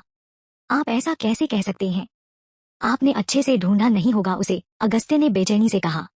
ईवा को ढूंढने में मैं अपनी पूरी जान लगा रहा हूँ अगस्त्य। सारी सीसीटीवी फुटेज चेक की है, लेकिन उसका कहीं कुछ पता नहीं चल पा रहा, वागले ने निराशा भरे लहजे में कहा तो अगस्त्य जैसे पागल सा हो गया। अगस्त्य के जिंदा होने के बारे में जान सबको एक राहत सी मिली थी, लेकिन ईवा अब भी लापता थी। वैदेह के घर के आसपास से कैमराज की फुटेज चेक की गई थी, जिसमें ईवा उस घर से जख्मी हालत में लड़खड़ाते हुए बाहर निकलते दिखी थी। वो मेन सड़क के दूसरी ओर चली गई थी, जहाँ लोगों का आना जाना कम होता था। उस तरफ सिर्फ एक ही सीसीटीवी कैमरा था जिसमें ईवा दिखी थी, लेकिन उसके बाद वो कहाँ गई इसके बारे में कुछ पता नहीं चला। वागले ने खुद अपनी टीम के साथ जाकर वहां आसपास लोगों से ईवा के बारे में पूछा था और उसकी उस दिन की हालत बताकर सबसे सवाल किए थे कि किसी ने तो उसे देखा ही होगा, लेकिन जितने भी लोगों ने उसे देखने के बारे में बताया था, उन्होंने बस इतना ही कहा कि वो लड़की काफी जख्मी थी और वो पूरी खून से सनी हुई थी और डर के चलते उनकी हिम्मत नहीं हुई उसकी मदद करने की, क्योंकि वो पुलिस के पचड़े में नहीं पड़ना चाहते थे। ईवा के बारे में जानकर भी किसी को कुछ पता नहीं चला कि वो कहाँ गई। आसपास के सभी जगह पर मेड रोड के सीसीटीवी फुटेज चेक किए गए, लेकिन कहीं भी ईवा के बारे में पता नहीं चला। कई हॉस्पिटल्स में भी पता किया गया, लेकिन ईवा नाम से कोई पेशेंट एडमिट नहीं था और बाकी जितने भी एक्सीडेंट केस और इंजर्ड केस आए थे उनमें भी ईवा के बारे में कुछ पता नहीं चला था। मुझे मुझे वो फुटेज देखनी है, अगस्त्य ने पगलाए से लहजे में कहा। उसे इस तरह देख अदिति जी खुद को रोने से रोक नहीं पा रही थी। वागले अगस्त्य को ईवा के बारे में अभी बताना नहीं चाहता था, लेकिन अद्रिजा ने कहा कि हो सकता है अगस्त्य किसी ऐसी जगह के बारे में जानता हो जहां ईवा के होने के आसार हों, और इसी वजह से वागले ने अगस्त्य को ईवा के बारे में बता दिया था, लेकिन अब उसकी हालत देख उसे अपना डिसीजन गलत लग रहा था। वहीं अद्रिजा ने गहरी सांस ले अगस्त्य की ओर कदम बढ़ा दिए। वागले ने तुरंत उसका हाथ पकड़ना में सिर हिलाया। अभी उसकी हालत ऐसी नहीं है कि वो उसे हैंडल कर पाए, वागले ने धीमे से कहा तो अद्रिजा ने अगस्त्य की ओर देखा जो बेचैनी से उनकी ओर ही देख रहा था। उसने गहरी सांस ली और संयत लहजे में कहा, अगस्त्य अभी तुम्हें आराम की जरूरत है। ईवा को हम सब ढूंढ रहे हैं और जल्द ही उसके बारे में पता चल जाएगा, लेकिन अगर तुम ऐसे करोगे तो तुम खुद को फिर से चोटिल कर लोगे। अभी भी तुम्हारे जख्म भरे नहीं हैं। मुझे नहीं भरने अपने जख्म, मुझे मेरी बेबी डॉल को ढूंढना है। मैं जानता हूँ उसके पास कोई नहीं है उसे संभालने वाला। मैंने देखा है वो टूट चुकी है। मैं जा रहा हूँ, अगस्त्य ने पगलाए स्वर में कहा और बेड पर से उठ गया। अदिति जी ने जल्दी से उसका हाथ पकड़ा और चिल्लाते हुए कहा, तुम अब भी उसके पीछे जाना चाहते हो जिसने तुम्हें मारने की कोशिश की? अगस्त्य 2 बार चाकू मारा था उसने और तुम्हें अब भी उसकी फिक्र है? हाँ है फिक्र, देखा था मैंने उसे। आसान नहीं था उसके लिए, लेकिन मैं अपनी बेबी डॉल को ऐसी हालत में नहीं छोड़ सकता। 5 साल पहले भी वो इस हालत में थी और कोई नहीं था उसके पास और आज भी उसके जख्म कम नहीं हुए हैं, इसलिए मैं अपनी बेबी डॉल के पास जा रहा हूँ, अगस्त्य ने चिल्ला कर कहा और जाने लगा। अगस्त्य मेरी बात सुनो, इस वक्त तुम्हारा जाना बिल्कुल भी सही नहीं है। अपनी हालत देखो। वागले ने उसे दोनों कंधों से पकड़कर रोकते हुए उसे समझाना चाहा। ठीक हूँ, मैं बिल्कुल मरा नहीं हूँ, लेकिन उसे मेरी जरूरत है सर। मुझे जाने दीजिए, मैं यहाँ बैठकर इंतजार नहीं कर सकता। आपने बताया ना उसे कितनी चोट लगी है। नहीं, मैं यहाँ आराम नहीं कर सकता, अगस्त्य ने कहा और वागले को धक्का देकर साइड कर दिया। जब तक वागले और बाकी सिचुएशन को संभालते तब तक अगस्त्य अद्रिजा की पॉकेट से बाहर लटकती हुई उसकी बाइक की चाबी निकालकर कमरे से बाहर चला गया। अगस्त्य तीनों अगस्त्य को आवाज लगाते हुए जल्दी से बाहर निकले, लेकिन जब तक वो अगस्त्य को पकड़ पाते तब तक अगस्त्य लॉबी से बाहर निकल गया था। वो तीनों भी उसे रोकने के लिए उसके पीछे चले गए। अगस्त्य अद्रिजा की बाइक पहचानता था, इसलिए उसने पार्किंग एरिया में आते ही बाइक स्टार्ट की और अस्पताल से बाहर निकल गया। उसे जाते देख वागले ने गुस्से से अपनी कार पर जोर से लात मारी और फिर अदिति जी और अद्रिजा को जल्दी से बैठने के लिए कहा। कुछ ही देर में वागले की गाड़ी अगस्त्य के पीछे थी। अगस्त्य काफी तेज बाइक चला रहा था। मेन रोड पर आते ही ट्रैफिक की वजह से वागले को मुश्किल हो रही थी गाड़ी आगे ले जाने में, लेकिन अगस्त्य बाइक पर था इसलिए वो आगे निकल गया। वो शायद ईवा के घर की तरफ जाएगा, अद्रिजा ने कहा तो वागले ने लंबी सांस ली और उस ट्रैफिक में से जल्द अगस्त्य तक पहुंचने की कोशिश करने लगा। अद्रिजा का अंदाजा सही था। अगस्त्य ईवा के घर ही आया था। उसने जल्दी से बाइक खड़ी की जो हड़बड़ी में नीचे गिर गई, लेकिन उस पर ध्यान दिए बिना अगस्त्य घर के अंदर ईवा को पुकारते हुए दाखिल हो गया। बेबी डॉल, बेबी डॉल कहाँ हो तुम? देखो मैं हूँ तुम्हारे साथ। मैंने कहा था ना कि मैं हमेशा रहूंगा। अगस्त्य घर के हॉल में खड़ा चिल्ला रहा था। घर में मौत सा सन्नाटा पसरा हुआ था। किसी के होने का वहां कोई निशान नहीं दिख रहा था। ईवा ने अपना घर भी कन्या फाउंडेशन के नाम कर दिया था, लेकिन अभी तक वरदान ने इसे ऑफिशियल नहीं किया था। अगस्त्य इधर उधर देखा रहा और फिर ईवा के कमरे की तरफ चला गया। बेबी डॉल, अगस्त्य कमरे में हर तरफ देख रहा था। बाथरूम और बालकनी सब जगह देख रहा था, लेकिन वहां कोई भी नहीं था।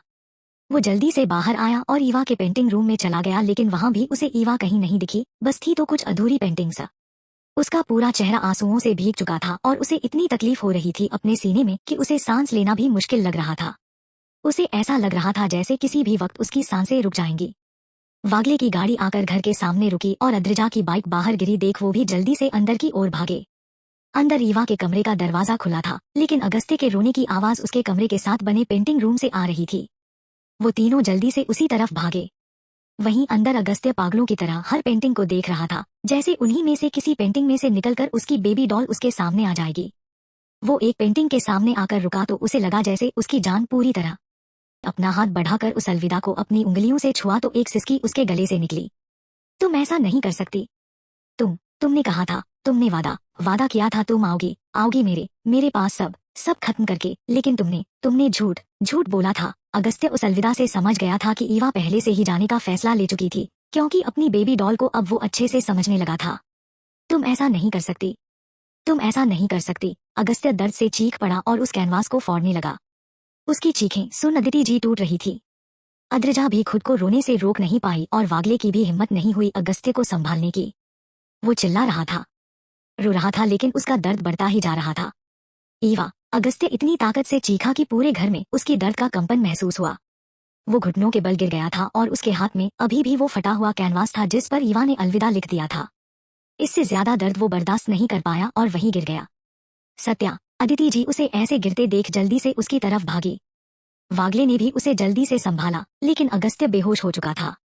उसके जख्म जो अब कुछ हद तक ठीक हो चुका था, लेकिन अभी भी स्टीच खुले नहीं थे और उसके ऐसे चिल्लाने से उसका वो जख्म एक बार फिर से हरा हो गया था और खून रिसने लगा था उसमें से। अद्रिजा जल्दी गाड़ी स्टार्ट करो, वागले ने अद्रिजा से कहा और अगस्त्य को उठा लिया। वो बहुत मुश्किल से अगस्त्य को गाड़ी में लाया और गाड़ी हॉस्पिटल की तरफ मोड़ ली। उन्हें लगा नहीं था कि ऐसा भी कुछ हो जाएगा।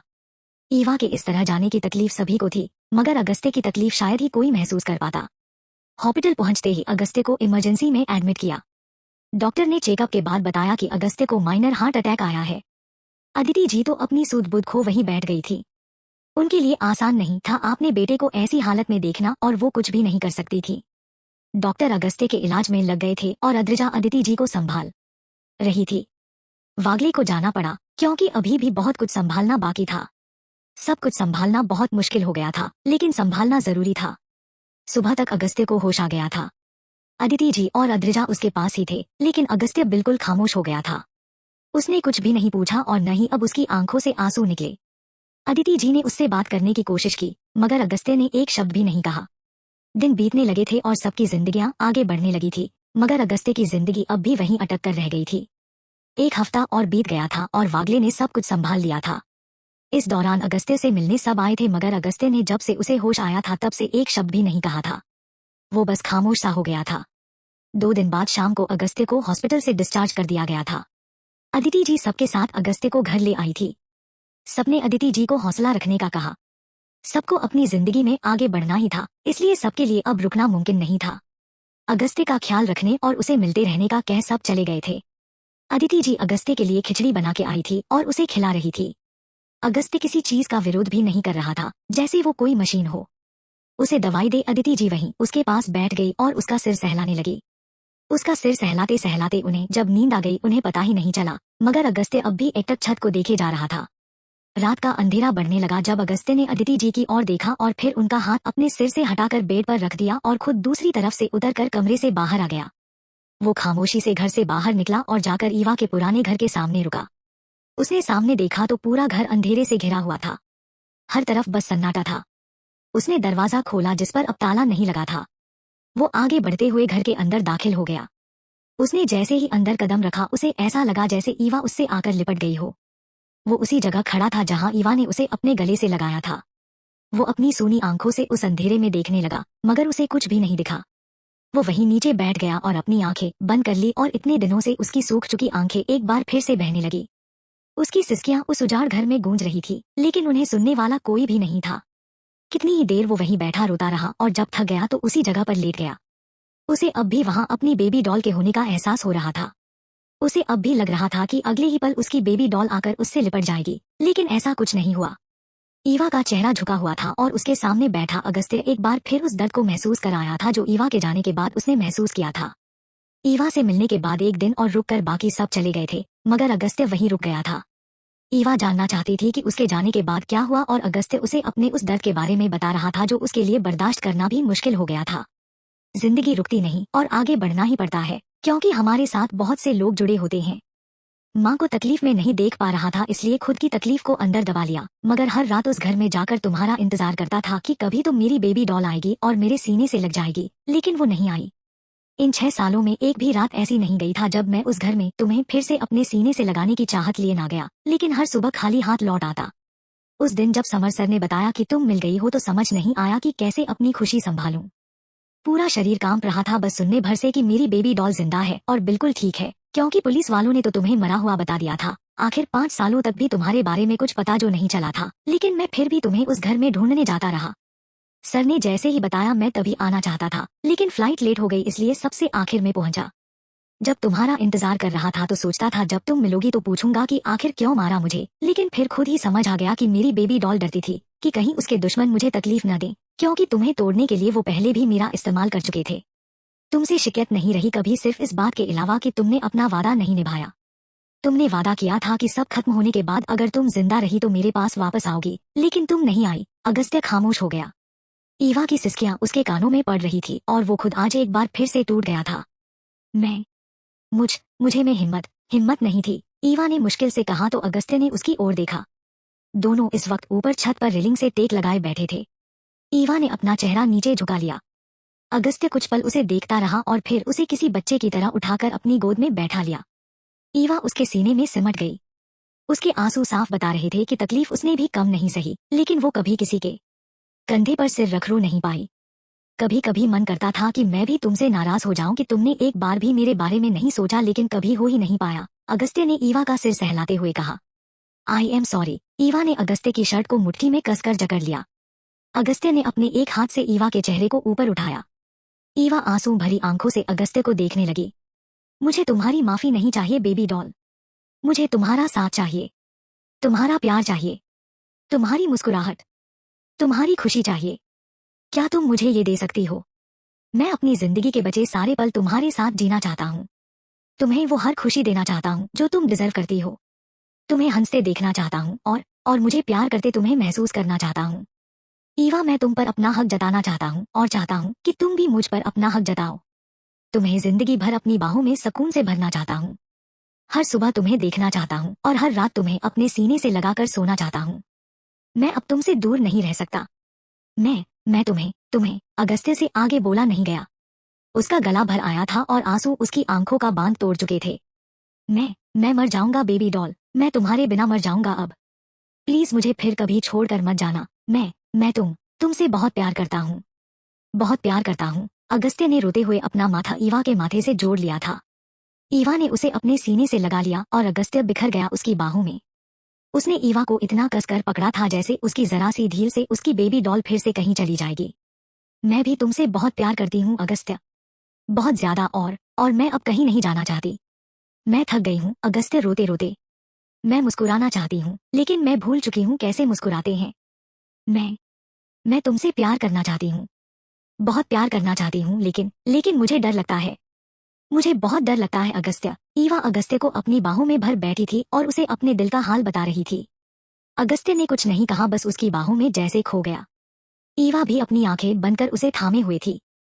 कुछ पल बाद अगस्त्य ने खुद को ईवा की बाहों से थोड़ा आजाद किया और उसके चेहरे को देखने लगा। ईवा भी उसे ही देख रही थी। मुझसे शादी करोगी? अगस्त्य ने ईवा की आंखों में देख प्यार से पूछा।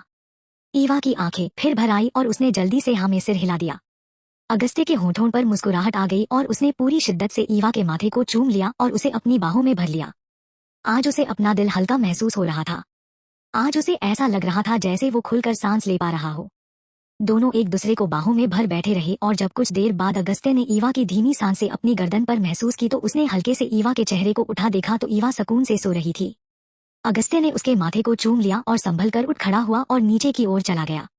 कमरे में आकर उसने बहुत ध्यान से ईवा को बेड पर लिटाया ताकि उसकी नींद न टूट जाए और जब उससे दूर होने लगा तो हो नहीं पाया क्योंकि ईवा ने अब भी उसकी शर्ट को कसकर पकड़ा हुआ था। अगस्त्य ईवा को देखता रहा और फिर खुद भी उसके पास ही लेट गया और उसे अपनी बाहों में पूरी तरह छुपा लिया। आज जाकर उसे जैसे सब कुछ मिला था। वो ईवा के चेहरे को निहारता ही रहा और जाने रात के किस पहर उसकी आंख लग गई। सुबह ईवा के फोन पर लगे अलार्म की वजह से दोनों की ही आंख खुल गई और आंख खुलते ही एक दूसरे को देख दोनों को सुकून मिला। Good morning baby doll, Agastya ने ईवा के नाक को हल्के से पिंच कर कहा तो जाने कैसे ईवा के होठों पर मुस्कान आ गई जिसे देख अगस्त्य थम सा गया।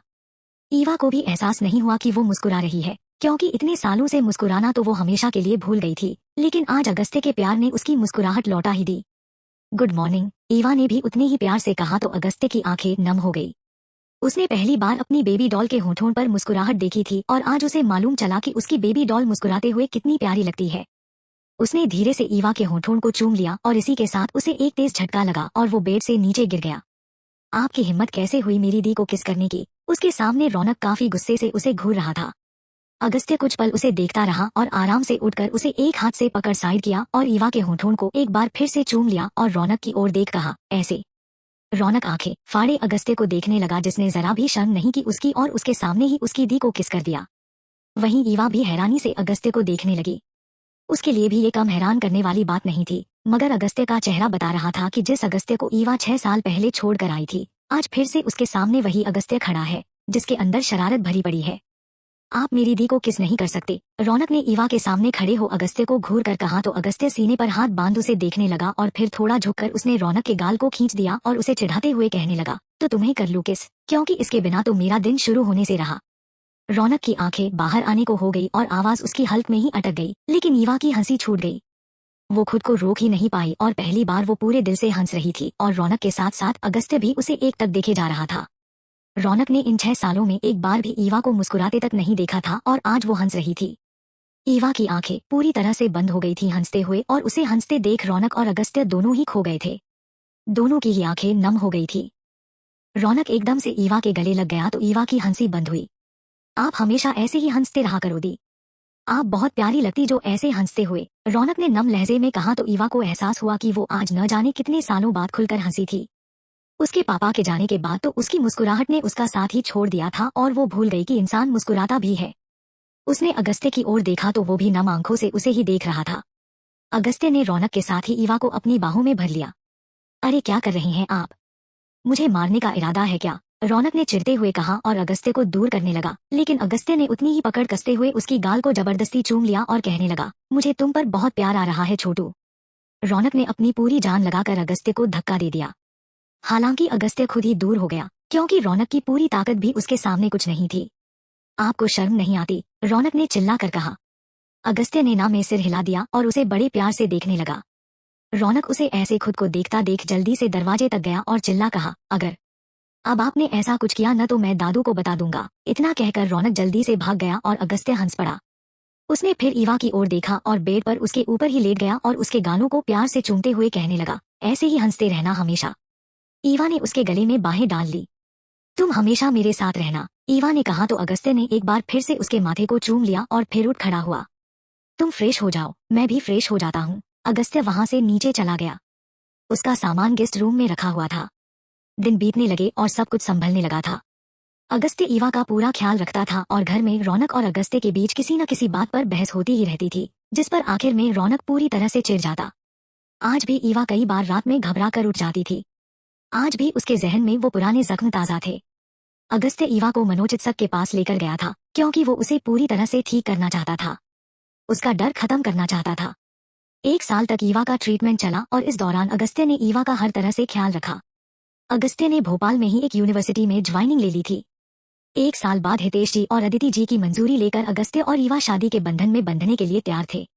ईवा अब मुस्कुराने लगी थी। हंसने लगी थी और कभी कभी अगस्त्य से बच्चों के जैसे जिद भी करने लगी थी और अगस्त्य खुशी से उसकी हर जिद पूरी भी करता था। इस शादी से सब खुश थे, रौनक भी, क्योंकि उसने अपनी दी को इतना खुश कभी नहीं देखा था और इस पूरे 1 साल में उसने देखा था अगस्त्य को ईवा का ख्याल रखते हुए। उसे अगस्त्य अपनी दी के लिए पसंद था, मगर वो उसे धमकी जरूर देता रहता था कि अगर अगस्त्य ने उसे छेड़ना बंद नहीं किया तो वो ये शादी नहीं होने देगा। लेकिन ये सिर्फ धमकी भर ही होती थी, क्योंकि ना तो अगस्त्य ने उसे छेड़ना बंद किया और न ही रौनक ने शादी के लिए ना कहा।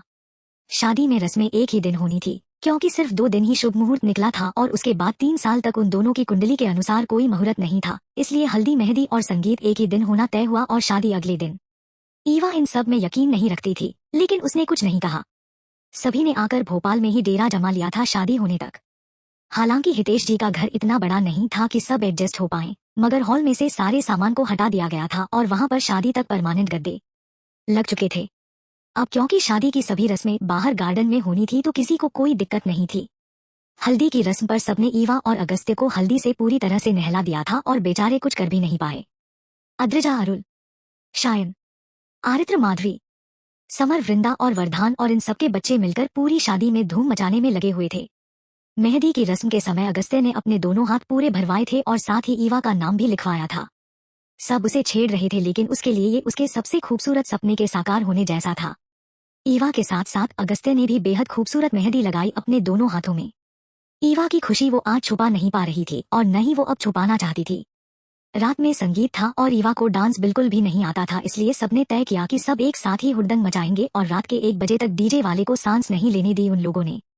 सबने एक से बढ़कर एक डांस के जलवे दिखाए। अगस्त्य तो ईवा को गोद में उठाकर ही नाचने लगा था और ईवा की हंसी रुकने का नाम नहीं ले रही थी। आरित्र और शायन ने नागिन डांस से पूरे फ्लोर की सफाई कर डाली थी, लेकिन तब भी उनका मन नहीं भरा था। अद्रिजा, माधवी और वृंदा ने भी पूरी मस्ती करी थी। आज सब भूल गए थे कि वो अब बच्चे नहीं बल्कि बच्चों वाले हो चुके हैं। कोई भी रुकने का नाम ही नहीं ले रहा था। अदिति जी, हितेश जी और वरदान अंकल ने जबरदस्ती सबको रोका और डीजे वाले को वापस भेज दिया, मगर उसके बाद भी सब अपनी बेसुरी आवाजों में गागा कर नाच रहे थे और ये तीनों बड़े बेचारे अब खड़े रहकर उन्हें देख रहे थे, क्योंकि उसके अलावा उनके पास अब कोई ऑप्शन नहीं था। अगस्त्य सबकी नजरों से बचकर ईवा को उसके कमरे में ले आया था, मगर रौनक की नजरों से बच नहीं पाया और वो भी उनके पीछे ही कमरे में घुस गया। रौनक को देख अगस्त्य का मुंह बन गया और रौनक ने धक्के मारकर उसे कमरे से बाहर निकाल दिया था और बेचारा अगस्त्य बस मन महसूस कर ही रह गया। 2 बजे के करीब सब थक कर चूर हो चुके थे और जिसे जहां जगह मिली सब वहीं गिर पड़े। सुबह 11 बजे का मुहूर्त था, इसलिए सब थोड़ा लेट ही उठे, क्योंकि तैयारियां वो पहले ही कर चुके थे। 8 बजे तक सब उठ चुके थे और ईवा को सजाने के लिए मेकअप आर्टिस्ट आ चुकी थी। सभी लड़कियां तैयार हो रही थी, तो वहीं अगस्त्य आज नाचते गाते हुए तैयार हो रहा था।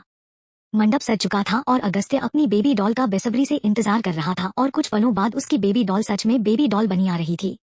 ईवा ने गहरे लाल रंग का लहंगा पहना था और पूरे श्रृंगार किए हुए थे। मेकअप आर्टिस्ट ने अपना पूरा टैलेंट डाल दिया था ईवा को तैयार करने में। आंखों पर हुए मेकअप ने उसकी नीली समंदर सी आंखें और भी खूबसूरत बना दी थी। होंठों पर लाली ने उसके गोरे रंग को एक अलग ही निखार दिया था।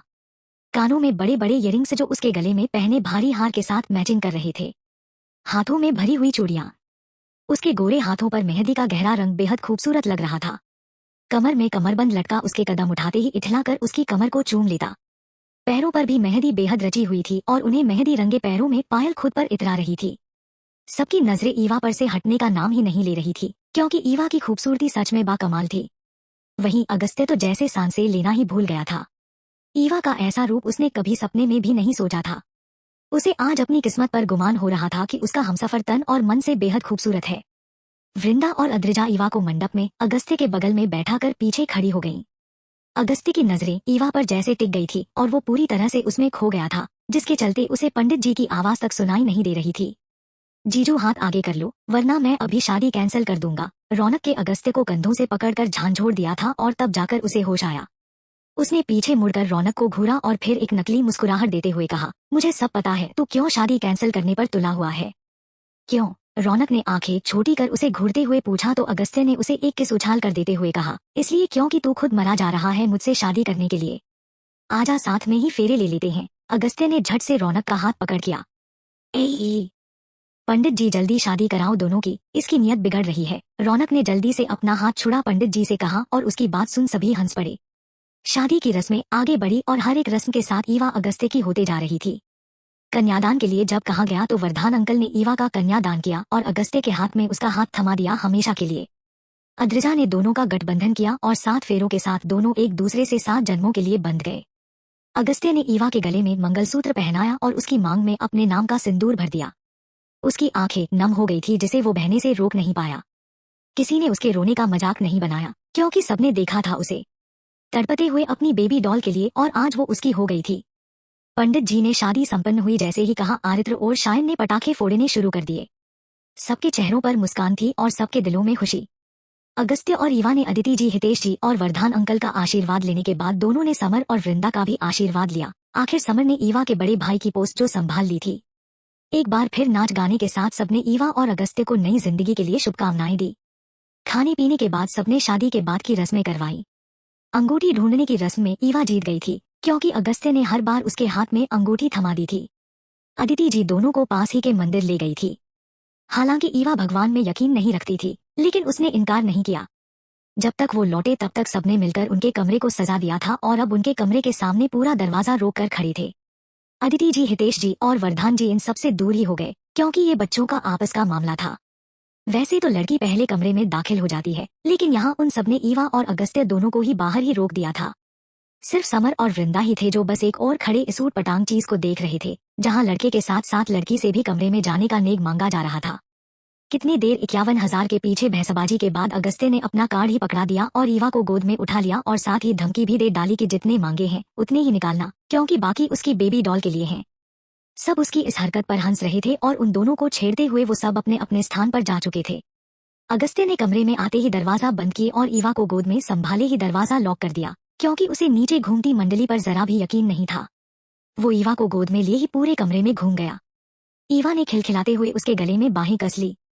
पूरा कमरा रेड ट्यूलिप के फूलों से सजा हुआ था क्योंकि ईवा को पसंद थे।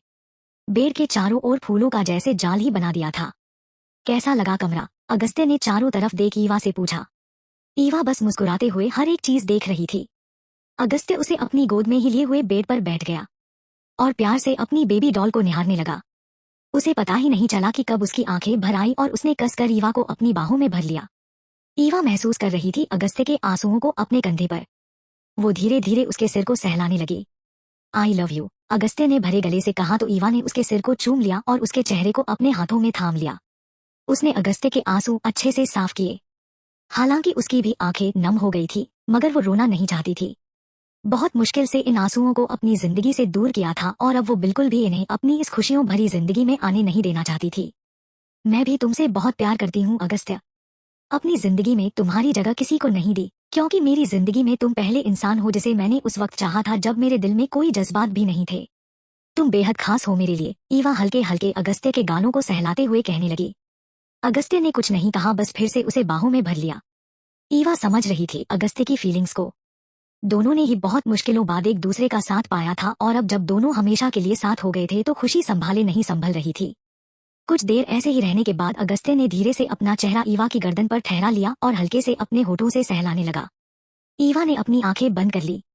बेबी डॉल, अगस्त्य की धीमी सी आवाज ईवा के कानों में पड़ी तो उसने अपनी आंखें खोली। अगस्त्य ने उसके चेहरे को प्यार से निहारा और उसकी आंखों पर बारी बारी चूम लिया। ईवा ने अपनी आंखें खोली और अगस्त्य की ओर देखा और पहली बार ईवा की आंखें शर्म से झुक गई। अगस्त्य की आंखों में आज वो पहली बार देख नहीं पा रही थी और उसे ऐसे देख अगस्त्य को उस पर टूट कर प्यार आ रहा था। अगर तुम्हें टाइम चाहिए तो हम, अगस्त्य ने कहना चाहा, लेकिन ईवा ने बिना उसकी ओर देखे उसके होठों पर हाथ रख दिया। बहुत इंतजार के बाद इतना प्यार मिला है अगस्त्य और तुम मिले हो। मैं हर एक एहसास को जीना चाहती हूँ तुम्हारे साथ। हर एक पल तुमसे प्यार करना चाहती हूँ। मैं हर मायने में तुम्हारी होना चाहती हूँ अगस्त्य, ईवा ने धीमे से कहा लेकिन अगस्त्य की ओर नहीं देखा। आज उससे देखा ही नहीं जा रहा था अपने अगस्त्य की ओर जिसकी आंखों में देखे बिना वो बात नहीं करती थी। आज उन्हीं आंखों में ठहरी प्यार की तप्स को वो सहन नहीं कर पा रही थी। अगस्त्य ने बेहद प्यार से और संभाल कर उसके दुपट्टे की उसके सिर से उतार दिया और उसके जुड़े को खोलने लगा जिसमें न जाने कितने पिन अटकाए हुए थे। उसने ईवा को अपने सामने बैठा लिया। ईवा की पीठ थी अगस्त्य की ओर और वो ईवा के जुड़े में से सारी पिन्स को निकाल रहा था। जुड़ा खुलते हुए ईवा के बाल उसकी पीठ पर बिखर गए। अगस्त्य ने उसकी ज्वेलरी उतार कर साइड टेबल पर रख दी और उसे अपनी बाहों में भर लिया और उसके कंधे पर अपना चेहरा टिका लिया। तुम आज बहुत खूबसूरत लग रही हो। तुम्हें पता है तुम्हें शादी के जोड़े में देख मैं सब कुछ भूल गया था, अगस्त्य ने ईवा के चेहरे को साइड से निहारते हुए कहा। वो तो मेकअप की वजह से था, लेकिन मेकअप उतरते ही फिर से वही चेहरा सामने रहेगा जिस पर अनगिनत चोटों के निशान हैं। ईवा ने धीमे से कहा तो अगस्त्य ने उसे अपनी तरफ घुमा लिया और उसके चेहरे को अपने हाथों में भर धीरे धीरे उसके पूरे चेहरे पर अपने होठों की मुहर लगा दी। मुझे तुम हमेशा से खूबसूरत लगी हो ईवा, और तुम्हारे चेहरे पर मासूमियत है जिसके चलते मुझे कभी उन निशानों का ध्यान ही नहीं आया, और अगर वो है भी तब भी उन्हें खुद पर गुमान होगा कि वो तुम्हारे चेहरे का नूर बनते हैं। अगस्त्य ने प्यार से कहा तो ईवा ने उसकी ओर देखा और बस देखती ही रह गई। अगस्त्य की आंखों में अपने लिए प्यार देख वो नजर हटा ही नहीं पाई और कब उसकी आंखें बंद हो गई उसे पता ही नहीं चला। बस अपने होठों पर अगस्त्य के होठों को महसूस करने के बाद उसने अपनी आंखें खोली ही नहीं, क्योंकि उसकी हिम्मत नहीं हुई आंखें खोलने की। आज उसके बदन का हर एक हिस्सा अगस्त्य के प्यार को महसूस कर रहा था और वो बस उसमें पूरी तरह खो चुकी थी। आज दोनों एक दूसरे के पूरे मायनों में हो चुके थे, जिनमें कोई राजदारी नहीं रह गई थी, था तो बस एक दूसरे के लिए असीम प्यार। Bonus part. सुबह का वक्त था और उस छोटे से खूबसूरत घर में एकदम से शांति थी जो दिल को सुकून पहुंचा रही थी। तभी उस घर में प्यारी सी आवाज ने उस सुकून को और भी बढ़ा दिया। अगस्त्य, मेरे व्हाइट सैंडल कहाँ है? ड्रेसिंग टेबल के लेफ्ट साइड ड्रॉर में है। मेरी मैचिंग घड़ी नहीं मिल रही। कपबोर्ड में है, ऊपर से तीसरी शेल्फ के ड्रॉर में। मेरा फोन कहाँ रखा है तुमने? चार्जिंग पर होगा बेबी डॉल। देखो वही है। नहीं है यहाँ। तभी कमरे का दरवाजा खुला और अगस्त्य एप्रेन पहने अंदर आया। उसके हाथ में क्रीम लगी हुई थी जिसे वो नैपकिन से साफ कर रहा था। उसने सामने देखा तो ईवा उसी की तरफ पप्पी फेस बनाते हुए देखे जा रही थी। अगस्त्य ने नम में सिर हिलाया और बेड के पास से उसका फोन चार्जिंग से निकालकर उसके सामने कर दिया। ईवा मुस्कुरा दी और उसे मुस्कुराते देख अगस्त्य की आंखें हल्की सी नम हो गई जो हर बार हो जाती थी। उस रात वागले ने ईवा से मिलने के बाद सभी को फोन कर ईवा के बारे में बता दिया था, जिस सुन सभी रातों रात ईवा से मिलने के लिए अपने सारे काम छोड़ आए थे, क्योंकि उनके लिए सबसे इंपॉर्टेंट ईवा थी। वागले का ट्रांसफर भोपाल हुआ था और अब वो डीएसपी की पोस्ट पर था। अदिति जी ने ईवा से माफी मांगी थी, लेकिन ईवा के लिए आसान नहीं था सब कुछ भूल पाना। उसे समय लगा उन्हें माफ करने में, लेकिन फिर भी उनके बीच वो बॉन्ड नहीं बन पाया जो सालों पहले था जब ईवा स्कूल में थी। लेकिन अदिति जी के लिए इतना ही काफी था कि ईवा अब खुश रहने लगी थी। ईवा और अगस्त्य भोपाल में ही हितेश जी और रौनक के साथ रहने लगे थे। अगस्त्य ने भोपाल की ही एक यूनिवर्सिटी में अप्लाई किया था और उसे वहां अपॉइंट कर लिया था। वो अब ईवा को एक पल के लिए भी अकेले नहीं छोड़ना चाहता था और दूसरा ईवा अब वापस नहीं जाना चाहती थी। अगस्त्य अच्छे से समझा था उसके मन को। जिस शहर ने उसे सिर्फ तकलीफ दी वहां वापस जाना उसके लिए आसान नहीं था, इसलिए उसने ईवा को कभी भी वापस जाने के लिए नहीं कहा। अदिति जी ने कुछ समय दिया था खुद के और ईवा के बीच संतुलन बनाने के लिए, क्योंकि भले ही ईवा ने उन्हें माफ कर दिया था, लेकिन वो खुद ईवा से नजरें मिलाने में कतराती थी। अगस्त्य उनसे मिलने जाता रहता था, मगर हितेश जी के जाने के बाद ईवा ने अगस्त्य को आदिति जी को उनके साथ रहने लाने के लिए कहा था, क्योंकि वो भी जानती थी कि अगस्त्य अदिति जी से कितना प्यार करता है, लेकिन सिर्फ उसके लिए उसने कभी भी अदिति जी का उनके साथ रहने का जिक्र नहीं किया। ऐसा नहीं था कि अगस्त्य ने ईवा को अदिति जी से ऊपर रखा था, उसके लिए दोनों ही बहुत इंपॉर्टेंट थी, मगर ईवा को अभी उसकी ज्यादा जरूरत थी। भले ही अदिति जी ने माफी मांग ली थी और ईवा ने माफ कर दिया था उन्हें, लेकिन ये बात भी अपनी जगह सच थी कि अगर उस रात अदिति जी ईवा की मदद कर देती तो शायद आज हालात कुछ और होते। उस दिन ईवा पूरी तरह से बिखर गई थी अगस्त्य के सामने, जिसे उसने अपने प्यार से संभाल लिया था। ईवा को समय लगा था खुद को संभालने में, मगर इस बार उसके साथ उसका अगस्त्य था जो हर पल उसके साथ बना हुआ था। 3 साल हो चुके थे अगस्त्य और ईवा को एक साथ, और 2 साल उनकी शादी को हो चुके थे, जिसे सभी ने बहुत एंजॉयफुल बनाया था। वागले और आदित्य ने भाई होने के सारे फर्ज निभाए थे और वरदान ने ईवा का कन्यादान किया था, क्योंकि ईवा उसके लिए हमेशा ही बेटी की तरह रही थी और उन्होंने एक पिता की हैसियत से सारी रस्में की थी। सबने एक भी मौका नहीं छोड़ा था ईवा को ये एहसास दिलाने का कि वो सब उससे कितना प्यार करते हैं और उसे हमेशा मुस्कुराते हुए देखना चाहते हैं। सभी चीजें दिख रही हैं सामने, बस मुझे परेशान करना है, अगस्त्य ने ईवा के नाक को खींचकर कहा और उसे बेड पर बैठाकर उसे सैंडल पहनने लगा। ईवा 6 महीने की प्रेग्नेंट थी, इसलिए अगस्त्य ने यूनिवर्सिटी से छुट्टियां ले ली थी, क्योंकि डॉक्टर ने ईवा को कंप्लीट रेस्ट बताया था। हालांकि रौनक और अदिति जी थी ईवा का ख्याल रखने के लिए, लेकिन अगस्त्य के लिए ये काफी नहीं था। चलो ब्रेकफास्ट बन गया है, अगस्त्य ने खड़े होते हुए कहा तो ईवा ने मुंह बना लिया। मुझे नहीं खाना वो सब, मेरा कुछ तीखा खाने को मन कर रहा है, ईवा ने अगस्त्य के हाथ को पकड़ बच्चों की तरह मचलते हुए कहा तो अगस्त्य को उस पर बेनता प्यार आने लगा। उसे अच्छा लगता था जब भी ईवा ऐसे उससे जिद करती थी, क्योंकि उसे बहुत मेहनत लगी थी ईवा की मुस्कुराहट और उसका बचपना वापस लाने के लिए। अगस्त्य ईवा के सामने नीचे ही पाथली लगाकर बैठ गया और उसके गानों को प्यार से खींचकर कहने लगा, लेकिन हमारे बेबी के लिए तीखा सही नहीं है बेबी डॉल, तो इसे कहो कि जल्दी से बाहर आ जाए। मुझे नहीं खाना वो उबला हुआ खाना, ईवा ने जैसे ही कहा अगस्त्य हंस पड़ा और उसने ईवा के बेबी बम पर किस कर लिया। छोटी बेबी आप जल्दी से आ जाओ, क्योंकि आपकी मम्मा को चटपटी चीजें खानी है। ईवा बहुत प्यार से अगस्त्य को देख रही थी, जिसने उसकी जिंदगी में वो सारी खुशियां भर दी थी जिसके बारे में उसने कभी सपने में भी नहीं सोचा था। चलो अब उठो, फिर दोपहर तक सब आ जाएंगे और शाम के लिए भी तैयारियां करनी है, अगस्त्य ने संभाल कर ईवा को खड़ा किया। ईवा का 6ठा महीना ही था, लेकिन उसका पेट नॉर्मल से थोड़ा बड़ा था। माँ कहाँ है? ईवा ने पूछा तो अगस्त्य ने ईवा के बालों का जोड़ा बनाते हुए कहा, वो आज बेकरी गई है, वहाँ कुछ सामान मंगवाया था इसलिए वो और रौनक वही सब देखने गए हैं। ईवा ने हाँ में सिर हिलाया और अगस्त्य के साथ बाहर आ गई। अगस्त्य ने उसके सामने उसके लिए बनाया खाना रखा, जिसे देख ईवा ने ऐसे मुंह बना लिया जैसे उसे उल्टी आ रही हो। जल्दी से फिनिश करो, उसके बाद मैं तुम्हें थोड़ी सी चाट खिलाऊंगा, अगस्त्य ने जैसे ही कहा ईवा आंखों में चमक लिए उसे देखने लगी। ऐसे देखने से कुछ नहीं होगा और न ही मैं चाट की अमाउंट बढ़ाने वाला हूँ, वो तो सिर्फ इसलिए खिला रहा हूँ क्योंकि अभी 1 हफ्ता हो गया है तुम्हें हेल्थी खाना खाते हुए, तो थोड़े से खाने से प्रॉब्लम नहीं होगी। अगस्त्य कुर्सी को उठा बिल्कुल ईवा के पास आकर कुर्सी बैठ गया। ईवा ने उसकी बात पर अपना निचला होंठ बाहर निकाल लिया और अगले ही पल अगस्त्य ने उसके होंठों पर होंठ रख दिए। शर्म नहीं आती ना आपको? ऐसी हालत में भी मेरी दी को परेशान कर रही हो? रौनक की आवाज सुन अगस्त्य ने आंखें घुमा दी और ईवा के होंठों को कसकर चूम अलग हो गया। आदिति जी रौनक के पीछे थी, मगर उनके आने से पहले ही अगस्त्य ईवा से अलग हो गया था। रौनक जल्दी से ईवा के पास आया और अगस्त्य को घूरने लगा। बैठकर नाश्ता कर लो, मुझे घूरने से पेट नहीं भरेगा, अगस्त्य ने एक बार रौनक को देख कहा तो रौनक ने मुंह बना लिया और फिर ईवा के हाथों को पकड़ कहने लगा, आप जब तक बेबी नहीं आ जाता जीजू से दूर ही रहा करो, सब्र नाम की चीज ही नहीं है इनके अंदर, जब देखो तब तुम्हारी दी को चूमता रहता हूँ। अगस्त्य ने रौनक की बात पूरी होने से पहले ही कहा तो रौनक आंखें बड़ी बड़ी कर उसे घूरने लगा। एक बात बताओ साले साहब, अगर मैं आपकी बहन को नहीं किस नहीं करूंगा तो क्या आपको किस करूं? अगस्त्य ने एक भंग उठाकर पूछा और रौनक आगे कुछ कह पाता उससे पहले ही अगस्त्य ने समझदारी वाले भाव चेहरे पर लाते हुए कहा, वैसे आइडिया बुरा नहीं है, आइए साले साहब मैं आपको किस कर लेता हूँ। अगस्त्य ने रौनक की बाजू पकड़ ली और उसे अपनी ओर खींचने लगा। रौनक चिल्लाने लगा था और उसने धक्का देकर अगस्त्य के हाथ से अपनी बाजू छुड़ाई और उसकी तरह उंगली कर ईवा से कहने लगा, दी आपका पति दिनों दिन ठगी होता जा रहा है, संभालिए इसे वरना ये मुझे कहीं मुंह दिखाने लायक नहीं छोड़ेगा। ईवा उनकी ये हरकतें देख हंसने लगी थी। उसकी आंखें पूरी बंद हो गई थी हंसते हुए और अगस्त्य और रौनक उसे ऐसे हंसते देख मुस्कुरा रहे थे। दोनों में हमेशा ऐसे ही नौटंकी चलती रहती थी, जिसे देख ईवा हमेशा ही ऐसे हंसने लगती थी। रौनक ईवा को लेकर थोड़ा ज्यादा पॉजिटिव था। उसे पसंद नहीं आता था उसके अलावा ईवा पर कोई हक जताए, मगर अगस्त्य का प्यार देख और ईवा को उसके साथ खुश देख उसने अगस्त्य को एक्सेप्ट कर लिया था। लेकिन जब भी अगस्त्य उसके सामने ईवा के करीब जाता तो वो चिढ़ जाता था और अगस्त्य को उसे चिढ़ाने में काफी मजा आता था। रौनक ईवा के पास आकर बैठता उससे पहले ही अगस्त्य ने जल्दी से ईवा के माथे पर किस कर दिया, जिसे देख रौनक उसे घूरने लगा और उन दोनों के बीच आकर बैठ गया। आदिति जी उनकी ये हरकतें देख बस मुस्कुरा रही थी और ईवा को इतना खुश देख उन्हें बहुत सुकून मिल रहा था। चारों ने हंसी मजाक करते हुए नाश्ता किया, जिसमें अगस्त्य का रौनक को चिढ़ाना बंद नहीं हुआ था। आज शाम को ईवा की गोद भराई थी, इसलिए सब आने वाले थे। पूरा दिन रौनक ईवा के साथ रहा और उसने अगस्त्य को ईवा के पास भटकने भी नहीं दिया, मगर अगस्त्य रौनक के जरा सा भी इधर उधर जाते जाकर ईवा से चिपक जाता और रौनक के आते ही उसे अच्छा खासा चिढ़ा देता था। पूरा दिन ऐसे ही हंसी खुशी निकल गया था। बाकी सब भी आ गए थे। वृंदा और वागले अपनी छोटी सी बेटी ईवा के साथ आए थे, जो अब 6 साल की थी। उसकी ईवा से काफी बनने लगी थी, क्योंकि वागले और वृंदा ईवा से मिलने आते रहते थे। आरित्र और उसकी पत्नी माधवी भी आ गए थे। आरित्र और माधवी की अरेंज मैरिज हुई थी, लेकिन दोनों एक दूसरे के साथ बहुत खुश थे। उनका अब 2 साल का बेटा अभिनव था। आरित्र ने अपने पापा का बिजनेस संभाल लिया था, इसलिए मिस्टर सिंह भी अब रिलैक्स होकर अपने बच्चों के साथ समय बिताते थे। अद्रिजा और अरुल भी अपनी जिंदगी में काफी खुश थे। दोनों का एक बेटा और एक बेटी थी। उनका बेटा आरव 7 साल का था और बेटी रोनिता अभी 3 साल की थी। उनकी अब अपनी एक बॉक्सिंग अकेडमी थी। शायन ने शादी नहीं की थी, क्योंकि अभी उसे कोई ऐसी मिली ही नहीं थी और वो अपनी जिंदगी में अब खुश था। उसकी अपनी एक सिक्योरिटी एजेंसी थी, जहां पर लड़कों और लड़कियों को ट्रेन किया जाता था और उसकी एजेंसी की सिक्योरिटी सेलिब्रिटी और बड़े लोगों को गार्ड करती थी। सभी अपनी अपनी जिंदगी में खुश थे और अगर कोई प्रॉब्लम आती तो उसे मिलकर सॉल्व कर लेते।